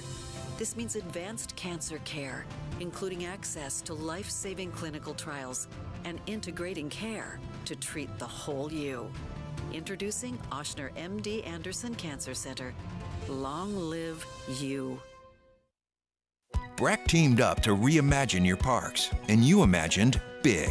With your help, we went to work, creating 12 beautiful community parks across the parish. A family-sized water park, miles and miles of trails, and parks just for your dogs. there are more places to splash, to explore, to run wild, and even soar. You imagined, we delivered. Gold. Breck, your #1 park system in the nation. Electricity is all around us, and our families depend on it. Every day is sparked by the power of a cold drink or a warm meal, a movie night, and a comforting light at the end of a dark hallway. From sunrise to sunset, playtime to bedtime, our team is ready to take care of your electrical needs. Even in the case of an after-hours emergency, the light in your life shines brighter with Mr. Electric.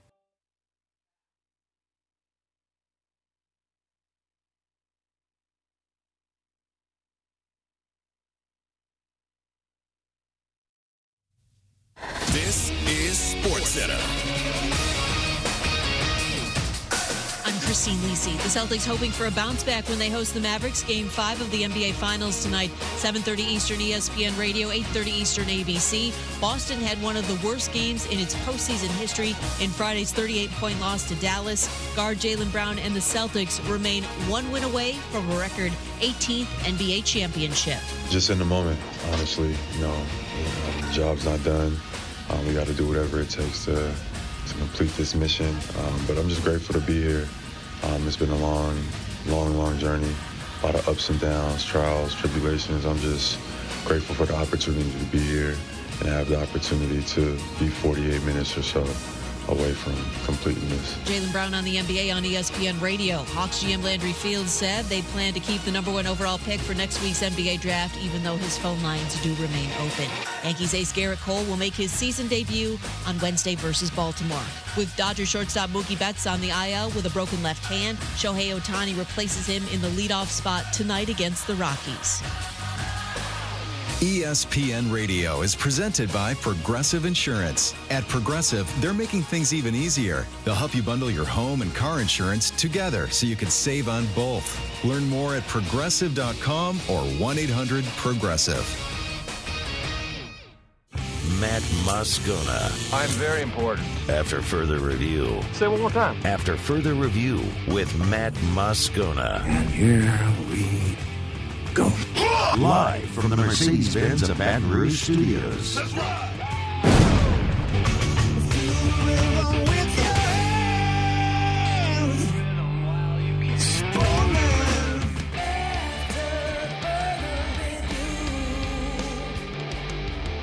Hour 3, off we go. Welcome aboard. Glad you're with us. AFR, presented by Relief Windows. I'm Matt. You're a loser, Matt! Hey, shut up, kid. Paul O'Neill. They're chanting Paul O'Neill's name.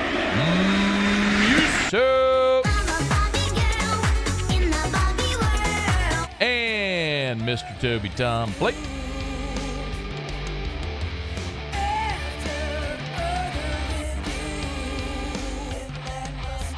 All right, we're here. Glad you are as well. 5 o'clock quitting time. Glad you are driving home with us. Mike Triplett, ESPN. No. Where did that come from in the deep recesses of my brain? Mike Triplett, New Orleans football will be here in about 15 minutes. Where in the world did that come from? Old habits, I just give you one of those things, right? That's like when your mom calls you the dog's name. Yeah. Like that doesn't even make sense. Did Marilyn Monroe Musso ever do that to you? I still get that. Yeah, right? These days, actually, yes. My mom will do the Elite Joe, whatever your name is, run through the whole family. To be fair, the dog's name is Max, and then Matthew. So, I can kind of see it a little bit, but it's also like, hey, I'm not the dog. That's how you got I'm your son. Middle name, Matthew Maximilian Musso. That's not my middle name. That's what happened. I got it. All right, it's after further review. Portal comings and goings for LSU baseball. Big thanks to Devin Sheeran, who was here last hour. Big strong arm righty from Mount St. Mary's. If you missed that conversation, it's on demand. You can catch it however you get your podcast. AFR On Demand presented by Brett Golf. So over the weekend, Tigers gained 2 pitcher commitments, but in the last 2 days have lost 2 players. Javen Coleman hit the portal on Sunday, and here on Monday, Brady Neal has hit the portal. We opened the show today with my thoughts on Brady Neal, which, again, not a great surprise. We have been talking about this since really before the end of the season, as we had started to hear some scuttle that Neal hitting the portal was a possibility. I think Brady Neal wanted some assurances of playing time, assurances that I don't think Jay Johnson could or should give. You have Blaze Priester coming in from the junior college ranks, who I believe is both a better hitter and better defender at this point than Brady Neal is. You have Cade Arambidi, who before his senior season in high school was a projected first-round draft pick. Struggled with the bat a bit his senior year and has seen his stock drop to the point where he may show up on campus. So, no, you shouldn't give guarantees. And so Brady Neal, who's from Tallahassee, Florida, wants to go somewhere where he can maybe get a little NIL money and maybe some more assurances of playing time. I don't begrudge him that, because I think playing time for Brady Neal was going to be hard to come by in a role other than what he saw this year, which was as a platoon player. And then with Javen Coleman, real quick, by the way, Jay Johnson at his season-ending press conference, just to show you sometimes how coaches talk to players through the media, on June the 11th, so that would have been just 6 days ago, Jay Johnson mentioned Brady Neal by name when he was talking about the end-of-season conversations he was having with some guys. Had exit meetings on Wednesday that were very positive. I think, looking at the players that have committed to return for 2025, you're starting with some really good pieces and some great character. In terms of those players that I had meetings with, and I left plenty of them out. Brady Neal, Jaden Newt, excited to get him on the mound really for the first time. It's fluid. It's really fluid right now, and it is what it is. You mentioned him by name, follow it immediately up with it's fluid, it is what it is. It kind of tells you the story. Sometimes coaches talk to their players through the media, try to pressure situations. I don't know directly what Jay was doing there, but it's been a thing for a while now where people close to this program have heard. I mean, I've heard it for weeks now that Brady Neal was a very, very heavy lean to probably enter the portal, and now he did. The flip side of that is a guy like Javen Coleman. And it's hard to disagree with Javen Coleman's decision, because this is a guy who had just Tommy John just derailed his career. I don't know any other way to say it. Javen Coleman came in here as a freshman and was really good. And that was in Maneri's last season, the 21 season. And came in as a freshman and threw 32 innings and struck out 43. 43 strikeouts in 32 innings pitched. 32 and 2/3 innings pitched. And then in 22, Jay Johnson's first year, he had Tommy John. Missed the remainder of that season. They eased him back in 2023, where he threw just 14 innings. And then this year, the command was just a problem. Look, the last time we saw Javen Coleman pitch was in the regional against North Carolina. Sam Dutton started the game, loads the bases. Coleman comes in, bases loaded, nobody out. 4-pitch walk. Boom, you're down 1-0. Now, he got the ground ball double play in the fly out, ultimately to get out of the inning. But in a game that was decided by 1 run, I'm not saying it was Javen Coleman's fault. Please don't misunderstand me. But he didn't deliver in that spot, and that was the problem. So Coleman this year, 26 innings pitched. He had 21 walks. 21 walks in 26 innings pitched. The command was an issue.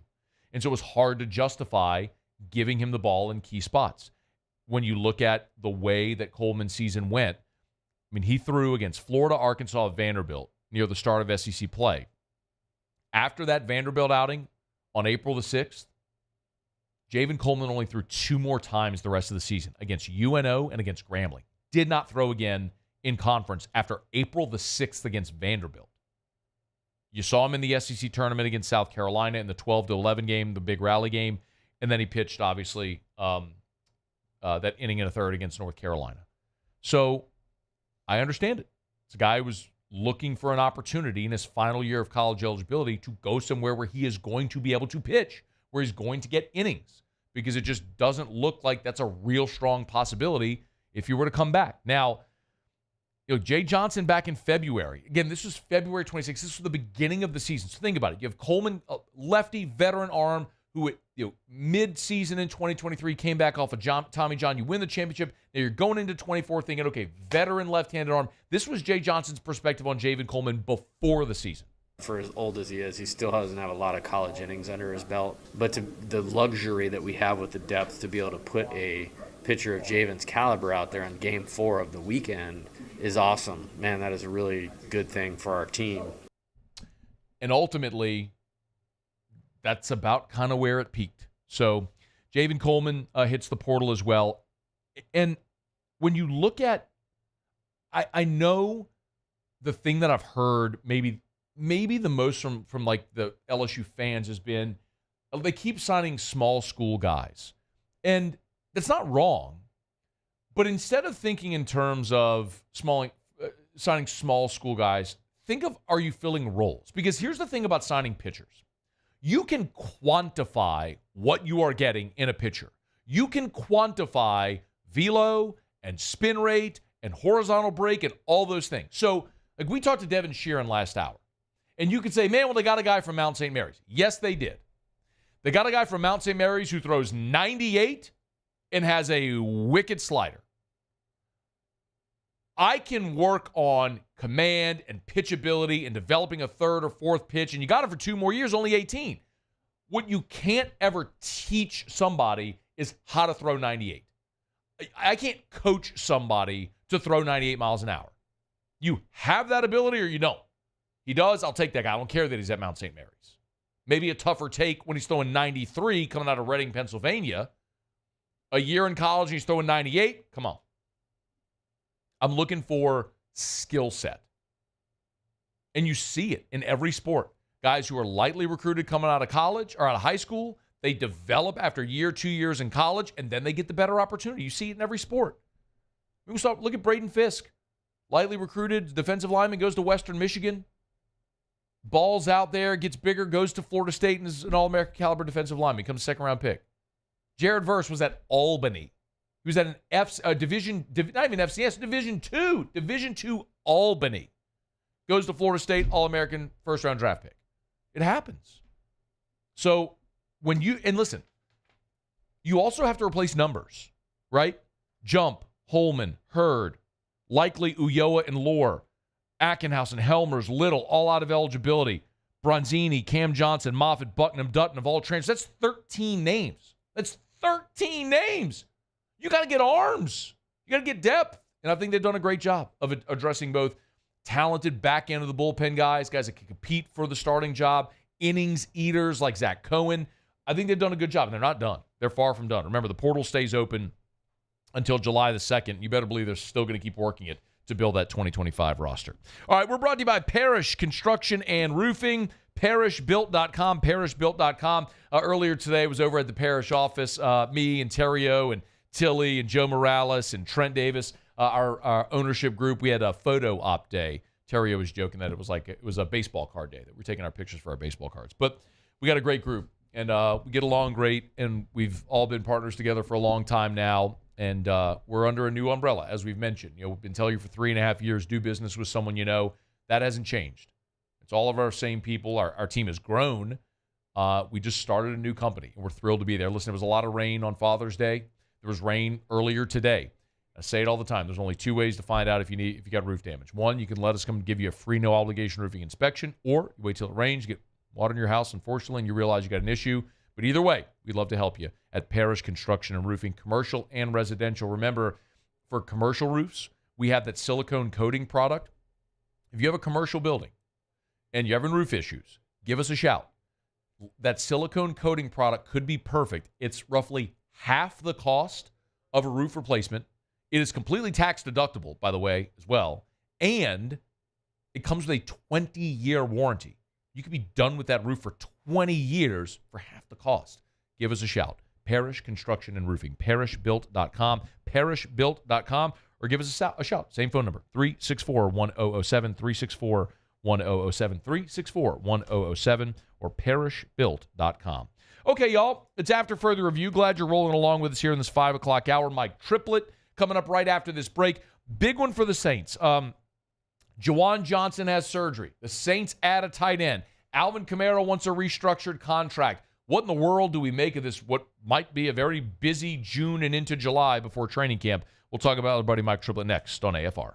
AFR. Man, Sunday was Father's Day, but Clegg's was still open, and I'm telling you, if you are looking to get in that garden, you're looking to just plant something, you need Clegg's Nursery. They are the best. You can go to Clegg's Nursery, any of the 4 locations, Siegen near Airline, LA16 in Denham, Mid-City on Donmore, and the Garden Center on Greenwell Springs. What an awesome selection they got. Look at this picture of the black-eyed Susans that they have, and they just have an abundance of all these beautiful flowers and plants. You can find them in their full greenhouses over at any of the 4 Clegg's Nursery locations. And remember, if you're looking for garden tools, they got them. Johnny Naylor's seeds, Clegg's got them. If you're looking for beautiful ways to accent your outdoor spaces with tuned wind chimes or other beautiful outdoor and garden decor, Clegg's has got it. And if you want to get rid of those unwanted pests, wasp spray, ant killer, weed eater, they got all that as well. So, buy local, shop local. Be sure to tell them Matt sent you in. Clegg's Nursery. Farming is a way of life for us. It's not something we get up in the morning and dread going do. It's just something we go to bed at night looking forward to getting up to go do. John Deere equipment is what we as farmers strive to have. It's in your blood, it's in your veins. It's just a part of who you are. Green is what we want to be in. The other tractors were acquired to patch it up to get to where you want to be. Where we want to be is in John Deere. Flip the switch and learn more about what it means to be powered by sunshine at sunequip.com. Bayou Ford has $10,000 off F-150. $10,000 off the new 2024 Ford F-150. And all new Bayou Ford vehicles come with a 7-year, 100,000-mile warranty. The crew at Bayou Ford is going to do right by you.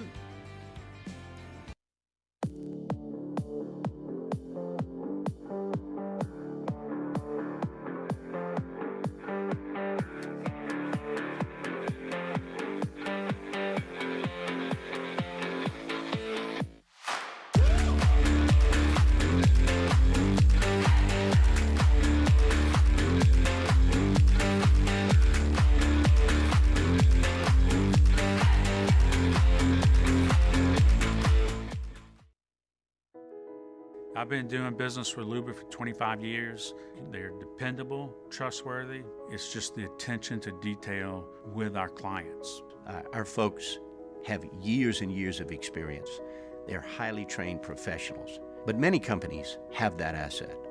What I'd like to think makes Luba a bit different is that we use those talents in a way that truly is dedicated to serving the needs of the folks who depend on us.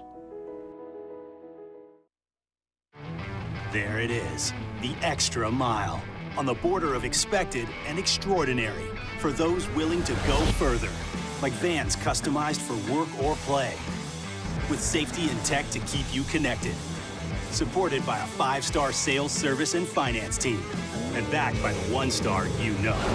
So go the extra mile. It's never crowded, because so few have what it takes to go there. Mercedes-Benz Vans.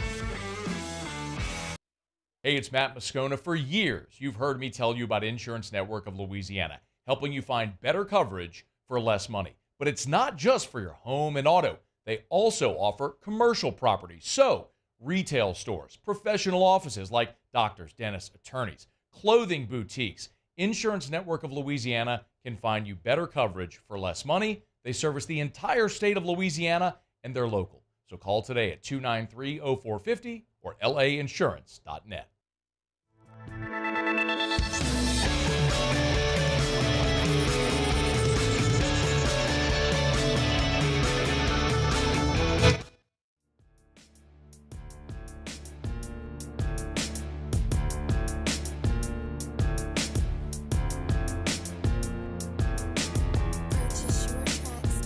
After further review, presented by Relief Windows, windows, doors, siding.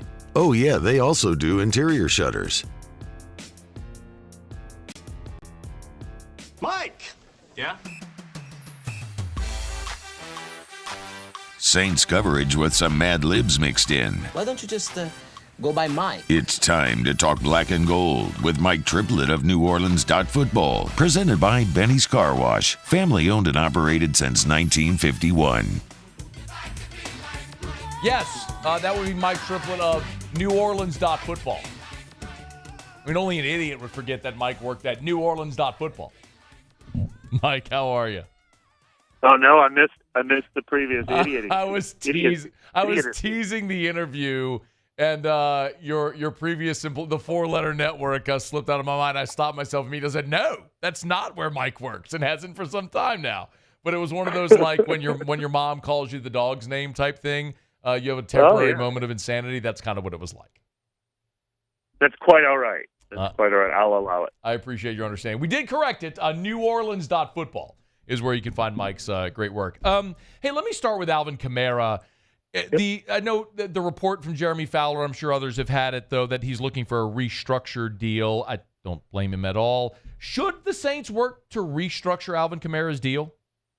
Man, those are two different things, right? It makes perfect sense. Alvin Kamara is currently, he's technically going to be a free agent next year.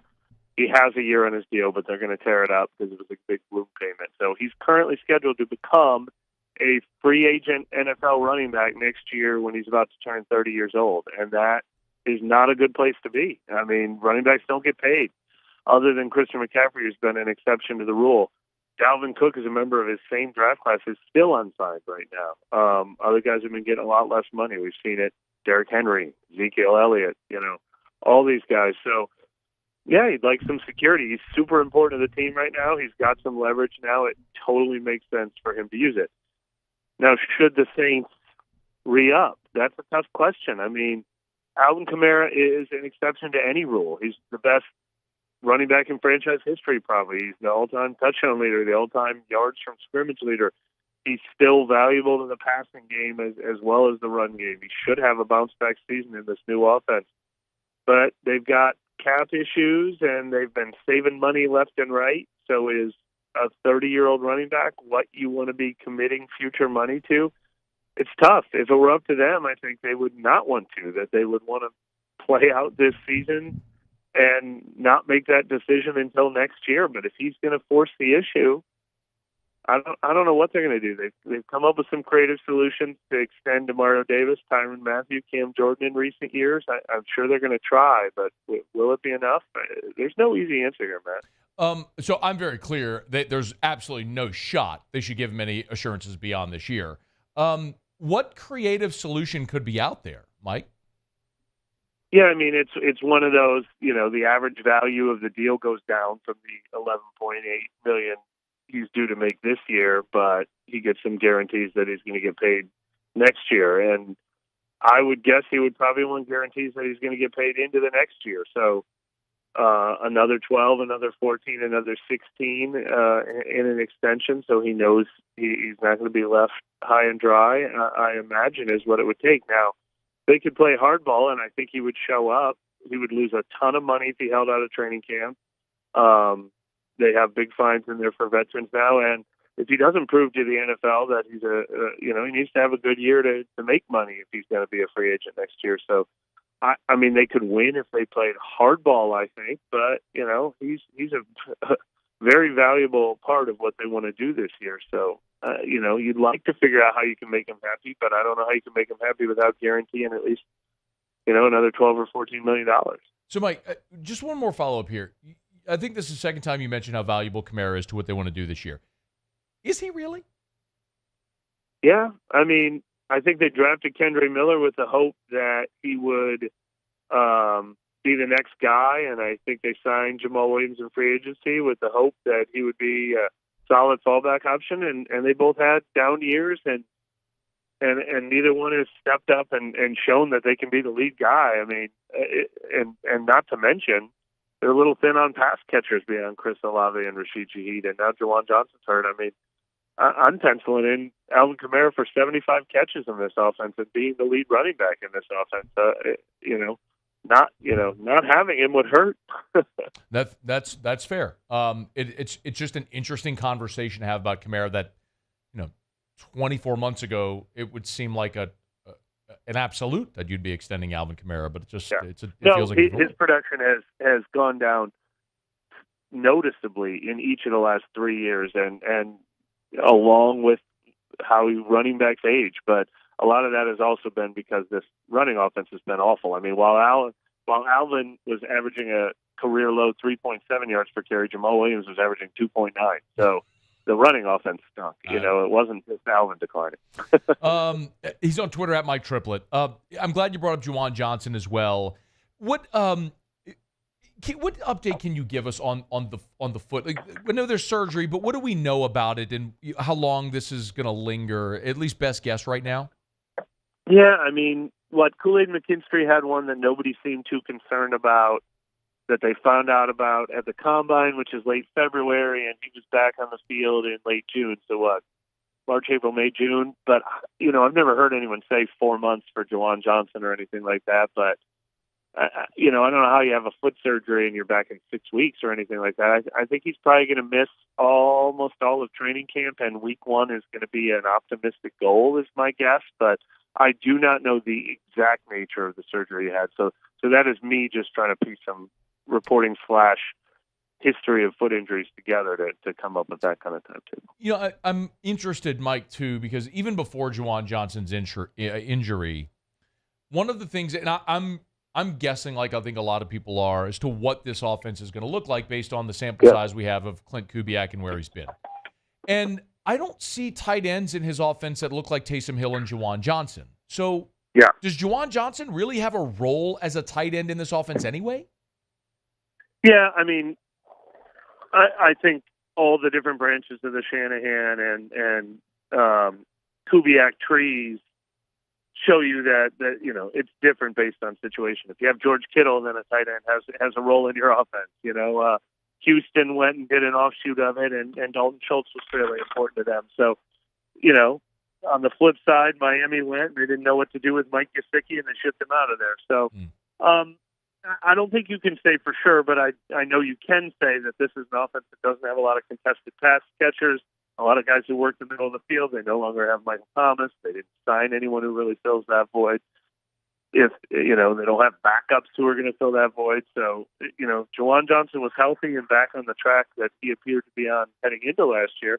I think they would find a very important role for him. But I do agree with you that, he was one of the bigger question marks even before the injury. They signed Jesper Horsted. Is this just a camp body to replace Juwan Johnson, or is this a guy that could actually make the team? I mean, he could theoretically make the team because you need, tight ends. You need a backup tight end who can block if Foster Moore goes down or whatever, and he's played a ton of special teams over his career, but he's not, I think you can count on 2 hands the amount of passes he's caught in his career. So he's been mostly a special teamer and maybe come in for some blocking snaps type of guy.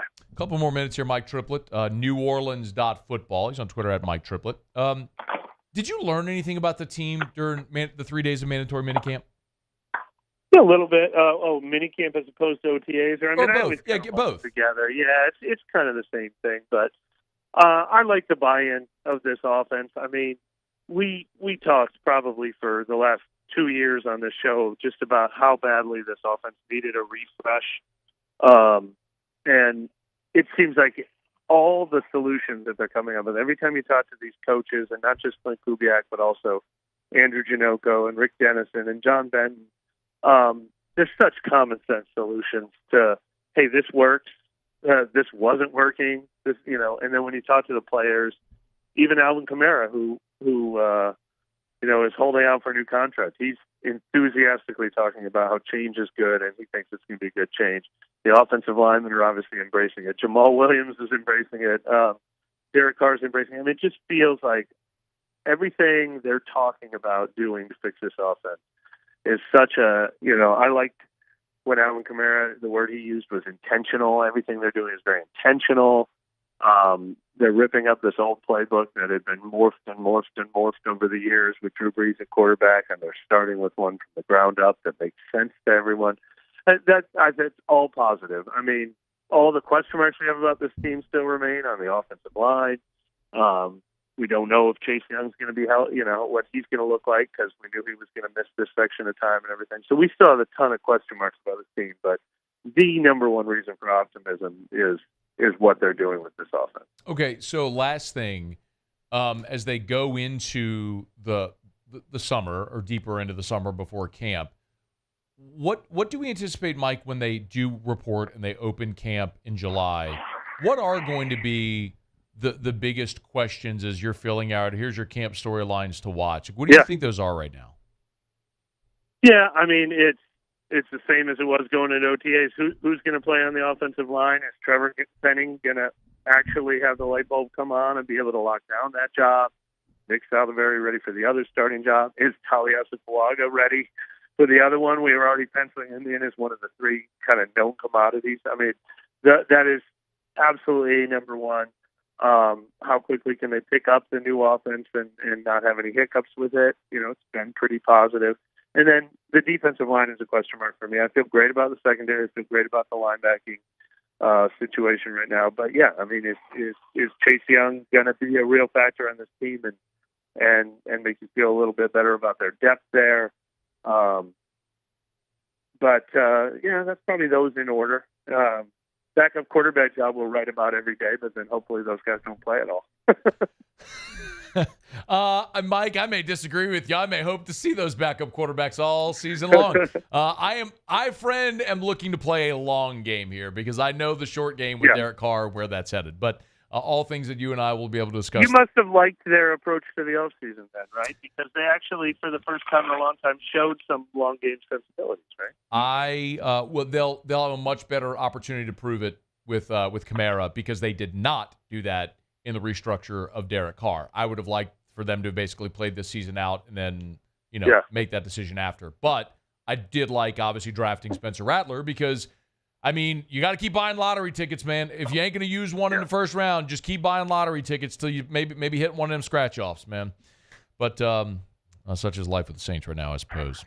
All right, NewOrleans.football. Follow there, of course, on Twitter at Mike Triplett. Thank you, Mike. Thanks for having me. All right, be well. We're brought to you by Supper Club.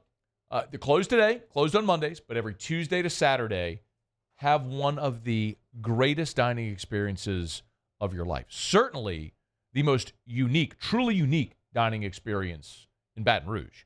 SupperClubBTR.com. And I tell you so much about the steaks all the time. And the steaks are amazing.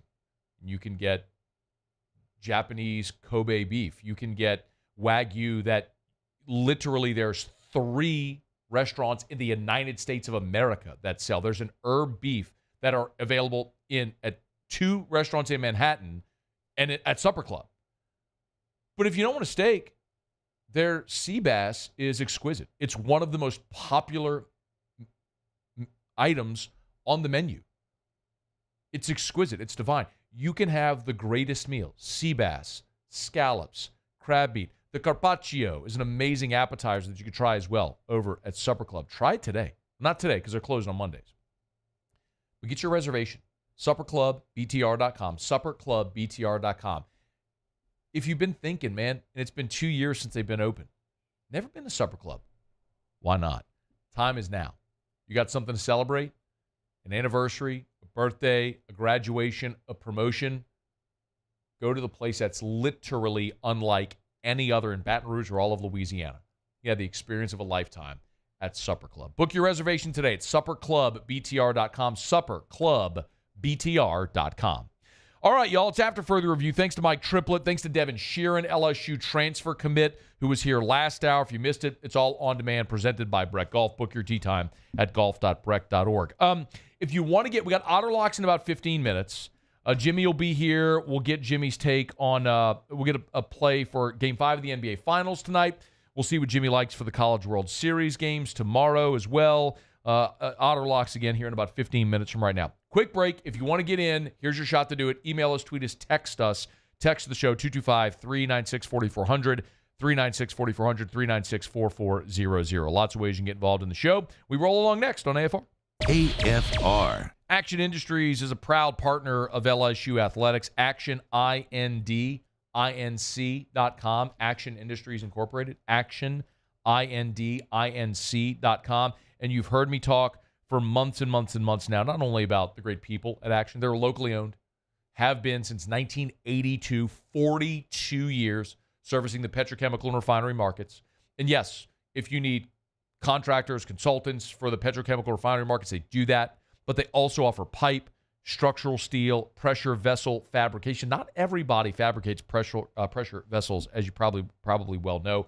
They offer food grade fabrication. So, like one of the largest coffee brands in the world, they've hired Action Industries for their food grade fabrication. Action, INDINC.com. 2 locations, Geismar and Belrose. Highway 30 in Geismar, you can't miss them, right there on Highway 30 and online. Proud partner of LSU Athletics. Elevate brand visibility, ignite customer engagement with the power of radio and digital advertising combined. Guarantee Digital Media brings the two together as a trusted media partner in Louisiana for nearly a century. Claim your free digital audit at guaranteemedia.com.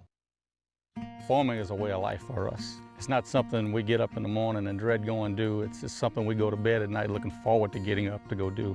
John Deere equipment is what we as farmers strive to have. It's in your blood, it's in your veins. It's just a part of who you are.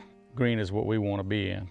The other tractors were acquired to patch it up to get to where you want to be. Where we want to be is in John Deere. Flip the switch and learn more about what it means to be powered by sunshine at sunequip.com.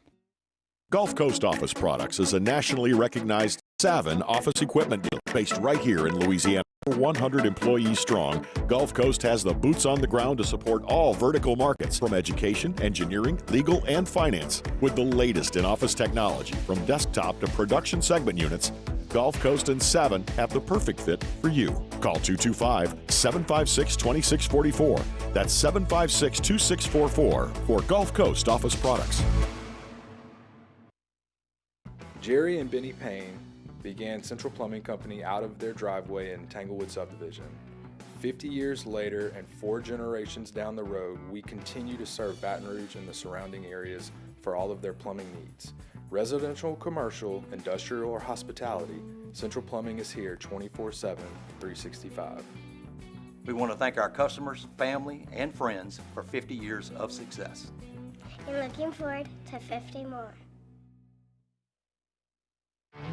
There it is, the extra mile, on the border of expected and extraordinary, for those willing to go further, like vans customized for work or play, with safety and tech to keep you connected, supported by a 5-star sales, service, and finance team, and backed by the 1-star you know. So go the extra mile. It's never crowded, because so few have what it takes to go there. Mercedes-Benz Vans.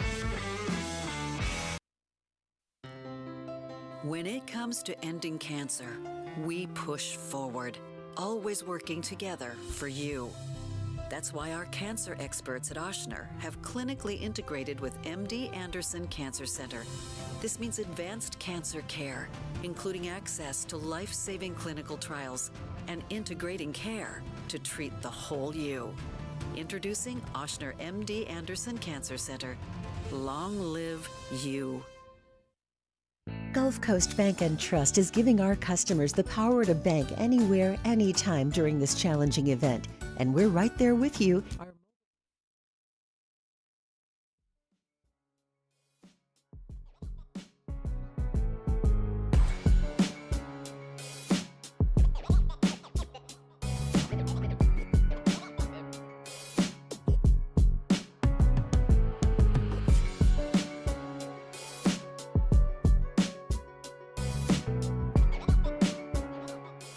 After further review, presented by Relief Windows, Windows, Doors, Siding.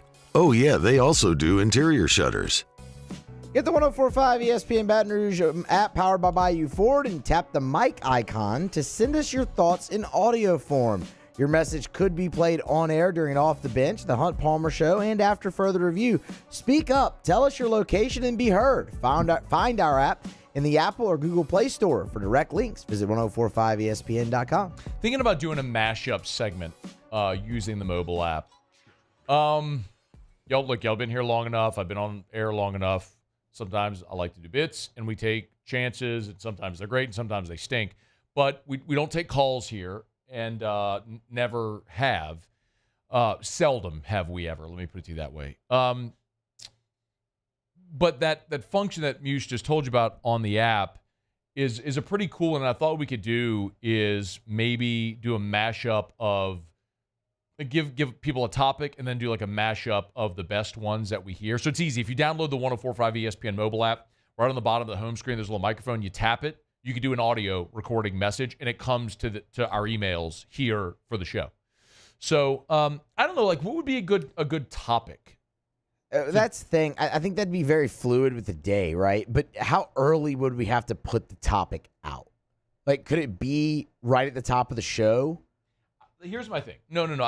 It would need to be a little more of an evergreen. Yeah. We're workshopping this live on air, and that's not something we often do. But my point would be like, what if we did something like, so for example, shout out, Richard Condon does his This Day in History segment on Eagle 98.1. Today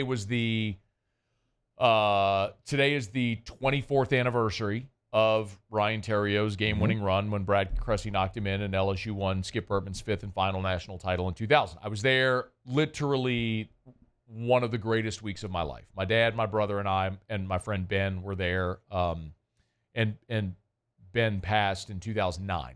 So some great memories I have of all of us having been up there, spending the entire week in Omaha, going to every single game, not just the LSU games. We went to every game. And LSU, of course, won the national championship, and it was incredible. And so, like, something like that where I could say, leave a message of your favorite sports memory, like with Father's Day being yesterday, your favorite sports moment with your dad or something like that. Would have been cool. We could have done a mashup of the best one. Something like that. So, well, I'm going to workshop it a little bit. If you got ideas, let us know. But remember, that's there if you want to use it. Because we don't heavily promote it, we don't get a lot of those messages. When you send them, we're going to hear them. I mean, so... if you're interested, download the 104.5 ESPN Baton Rouge mobile app. That, again, the microphone right on the bottom of the home screen. Tap that. You can record an audio message, and it'll come to our email. We can listen to it and play it on the air. So, all right, it's After Further Review. We're glad to have you aboard with us. Oh, by the way, Muse, I did get a text in the show from Garrett who said, when you said you weren't going to be at the Battle of the Bands on Friday because you're going on vacation, right? Right, correct. Garrett said a Weed Bros vacation? No, this is a family vacation, Garrett, actually. Had to learn it from somewhere, huh, Muse? Nah, what are you trying to say? I don't know. You tell me. I mean, I just answered his question. No, I'm going on vacation with my family, like I do every year this time. Somewhere. I had to learn that habit from somewhere. Does Marilyn Monroe Musso know about your habit? There is no habit to know about, Matt. You know what they say, Muse, about denial? It's a river in Egypt. Not just a river. It's not a river in Egypt. The Nile is not a river in Egypt. Denial. Not okay, yeah, the Nile. Yeah, right. But denial. That's the saying, right? It's not just a river in Egypt or something like that. Yeah, it's not a river in Egypt. Yeah. Got it. First step toward healing, Muse, is acknowledging your fault, your shortcoming. I'm good.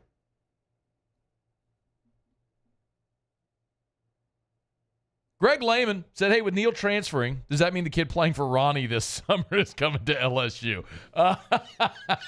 So Ronnie would be Ronnie Ranch, of course, is the owner of the Baton Rouge Rougarou. And, yes, Blaze Priester is playing for the Rougarou. And that is a young guy that I think a lot of LSU fans are going to need to get to know his name. Very good defensive catcher. Power bat, can hit for average, JUCO All-American on Team USA, JUCO Team USA, in the JUCO rankings, the #1 JUCO catcher in the country. He was a guy, and just for what it's worth, the conversations that I've had about Priester is he would probably garner in the draft this year somewhere in the neighborhood of $250,000. At this point, and the story about Priester, and I do not purport to know Blaze Priester. I've never had a conversation. I've just had ancillary conversations with coaches and scouts and personnel directors, and that's about Blaze Priester. Okay, so I talked to Ronnie, who obviously owns the Rougarou. I think one of the things was Blaze Priester coming out of Live Oak didn't want to go to school. I think he just wanted to go play ball, and that's okay. Like that to be self-aware is a good thing in life. And I think at 18, he was a young guy that just wanted to go play ball. Draft came, didn't get his number, so he ends up going the JUCO route. Okay. But like so many people, I think life goes on. You have more life experiences. You mature. You develop new interests, and you see the world in a different way, even from the time you're 18, 19, 20. That's a very natural thing. And so I think for Priester, the opportunity to play at LSU for a year is appealing to him. And I'd love to get Blaze on the show. We're going to try to do that here this summer. But I know he's busy with Ruger and he's going to play for Team USA and all that stuff. We're going to try to make that happen. And to be from Live Oak and have the opportunity to play at LSU and to potentially start 50 games or more at LSU and hit 300 in the SEC, all of a sudden that $250,000 now goes way, way up. So you play a year at LSU, you make more money, get yourself a year closer to the show. It makes sense. So yes, I do think that's a very natural and right deduction to make from the Brady Neal news, is to understand that Brady Neal was going to have to compete for his job this year. It was not going to be a guaranteed thing to him. And so if he has an opportunity to go somewhere that will give him those guarantees, okay. But I think that also tells you from LSU's perspective, you feel like you're going to have someone on campus that's a better player. And I'll share this with you again. I shared it at the start of the show, but for what the perception is about Brady Neal, I want to remind you. Neal hit .276 this year. He struck out in 30% of his at-bats. 35 strikeouts and 116 ABs. That was 30%. But in conference play alone, against SEC pitching, Brady Neal hit 143. 143. And he's not an elite defensive catcher at this point in his career. So, again, I'm not saying, I want to be clear. I'm not knocking Brady Neal. I want to be clear about that. What I'm saying is if you're Jay Johnson, you can't look at that sample size of someone who has struggled defensively and struggled to hit SEC pitching and give them some guarantee of playing time. You can't do it. You got to go try to make your roster better. And if someone's going to leave as a result of that, they're going to leave as a result of that. You go make your roster better, which I think that's what Jay Johnson's aiming to do. All right, we're brought to you by Michele Weighing and Measurement. I was talking to Terrio last week. Y'all know Terrio and Richard Tilley. Yeah, they're partners on Parish Construction and Roofing, but they also own T3 Industrial. They do things like sell like aggregates, sand and rocks and all the different stuff for these big industrial jobs and all that stuff. Well, when you bring in a barge of all this industrial material, all these aggregates, you got to weigh them on the trucks before you bring them where they're going. Well, how do you weigh them? Giant scales. Who sells services and rents scales? Michele. They're our nation's largest distributor of scales. So put Ryan in touch with Sean McMullen there over at Michele, whether it's scales or if you just need to measure your calibration devices, your precision measurement equipment. If you need to calibrate your precision measurement equipment, let me say it the proper way, Michele can help. It's Michele Weighing and Measurement. Michele.com. Michele.com continuing to expand now. More than a dozen states, and excited to tell you about their continued growth over at Michele Weighing and Measurement. 76 years. Based out of Louisiana, their Harahan office is continuing to grow with a national footprint. It's Michele Weighing and Measurement. Michele.com. Okay, y'all, Otter Locks is coming up. Game 5 of the NBA Finals. Tonight, Boston could raise their they have 17. They're going for number 18. Is that right? Or is it 18 going for 19? Oh, no, I thought you had it right. 17 going for 18. I think it's 17 going for 18. Anyway, Game 6 is tonight. Looking for an update on Kristaps Porzingis. Didn't play in the last 2 games. According to ESPN, as I'm looking at it right here on TV, he is available to play tonight with that left leg injury. He's warming up right now at TD Garden. So we'll see how Game 5 goes tonight. We'll see if the Boston Celtics do, in fact, raise their 18th. Confirmed. Banner. There it is. All right, Otter Locks is next. Don't you move. AFR. Buying or selling, commercial or residential. Think real estate. Think Darren James. My goodness. I am so fired up to continue to tell you about Darren's great news.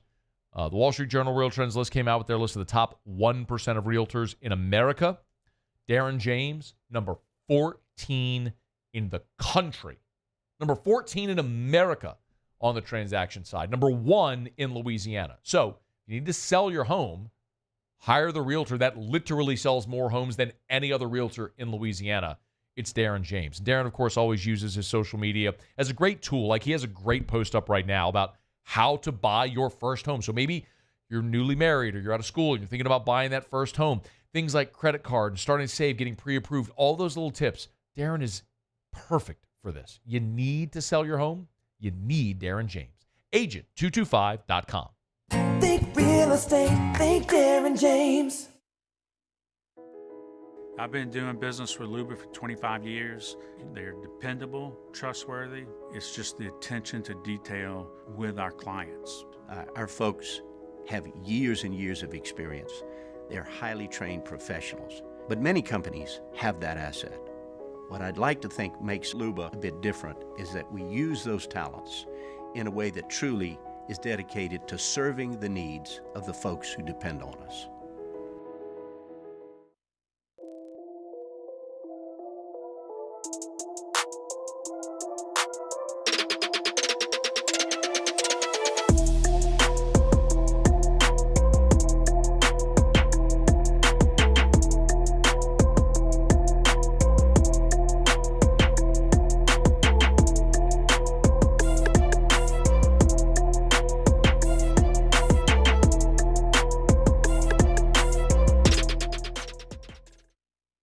Breck teamed up to reimagine your parks, and you imagined big. With your help, we went to work, creating 12 beautiful community parks across the parish. A family-sized water park, miles and miles of trails, and parks just for your dogs. There are more places to splash, to explore, to run wild, and even soar. You imagined, we delivered. Gold. Breck, your #1 park system in the nation. Electricity is all around us, and our families depend on it. Every day is sparked by the power of a cold drink or a warm meal, a movie night, and a comforting light at the end of a dark hallway. From sunrise to sunset, playtime to bedtime, our team is ready to take care of your electrical needs. Even in the case of an after-hours emergency, the light in your life shines brighter with Mr. Electric.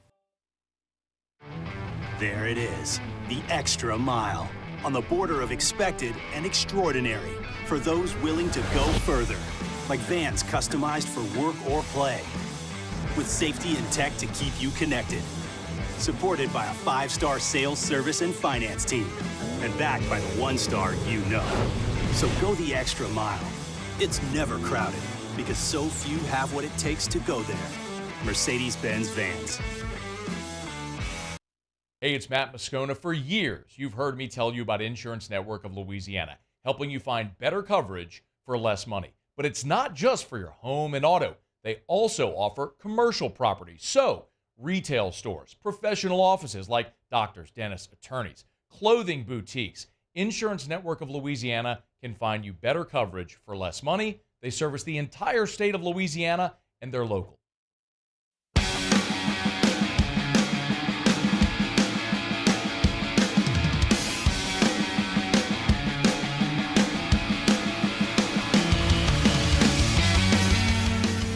After further review, presented by Relief Windows, Windows, Doors, Siding. Oh yeah, they also do interior shutters. Down the stretch we come, final segment here on a Monday edition of AFR, presented by Relief Windows. One thing left to do, find out what we're betting on tonight. Time for Otter Locks. Otter Locks, presented by Lofton Staffing Services. At Lofton, we put people to work. Call us today at 924-0200 or go to lofton.jobs. Otter, how are you? Good, Matt. How about you? Doing well, man. Who would have thunk that Scotty Scheffler ended up finishing 11 bajillionth, which screwed up our open parlay. But on to the next, I suppose. I mean,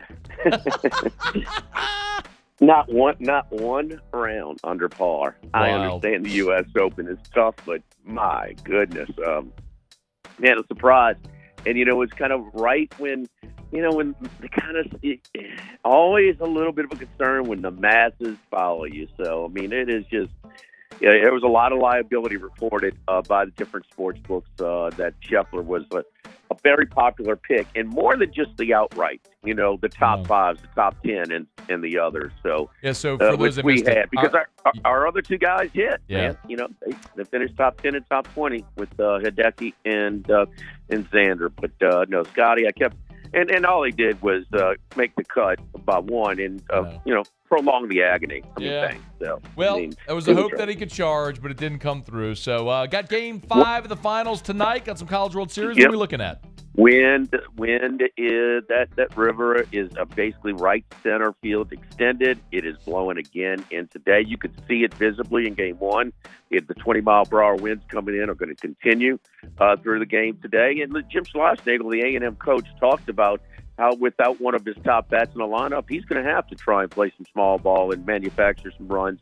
With the wind blowing in, Kentucky already does that, giving up some outs for along the way. But it's 6-1 after today's game went under as well. We're going to stay with it right now and go with under 9 in the total of that game. All right, under 9. There we go. And then tonight's boy, it's funny.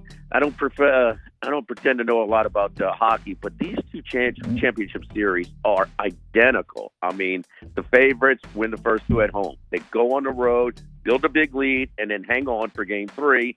Exhale, just mail Game 4 in, get blown out, and I think it's then they come back both of these tonight and tomorrow night. Take care of business. I like the Celtics a lot tonight to close it out minus the 6.5. All right, laying the 6.5 with Boston there at the Garden. 1 minute remaining. Anything else? No, but right. Just an update. Those Keens, they had a little bit of weather in Pittsburgh, so the 5:40 starts now 6:10. Okay. And even if you don't have the package, tonight's game will be on FS1. Okay. Where are you tomorrow, Otter? We're at Dozy Place.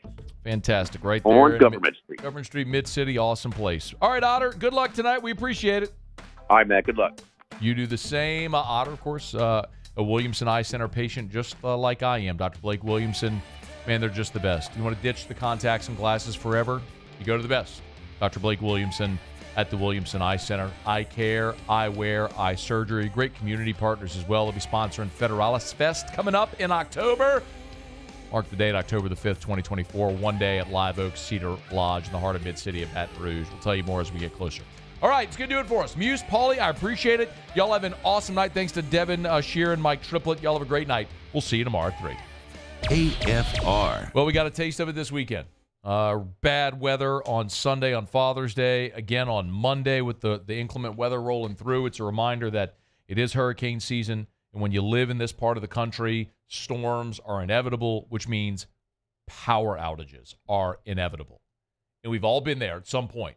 Storm blows through, knocks the power out. No AC, you're sweating for days. You're inconvenienced.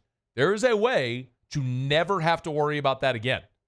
It's a Generac automatic home standby generator from Optimize. And I know what you're thinking.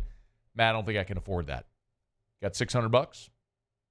$600 down payment, and they have financing options to fit any budget. And if you buy now, there's a free 10-year warranty.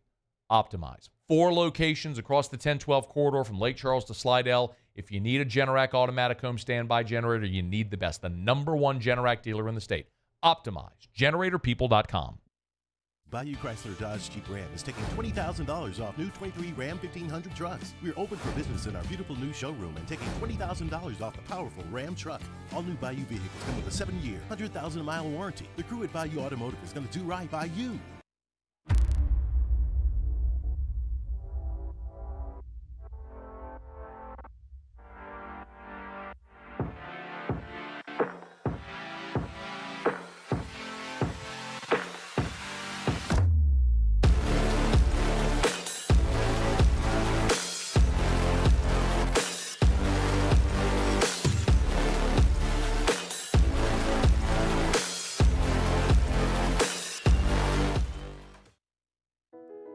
I've been doing business with Luba for 25 years. They're dependable, trustworthy. It's just the attention to detail with our clients. Our folks have years and years of experience. They're highly trained professionals, but many companies have that asset. What I'd like to think makes Luba a bit different is that we use those talents in a way that truly is dedicated to serving the needs of the folks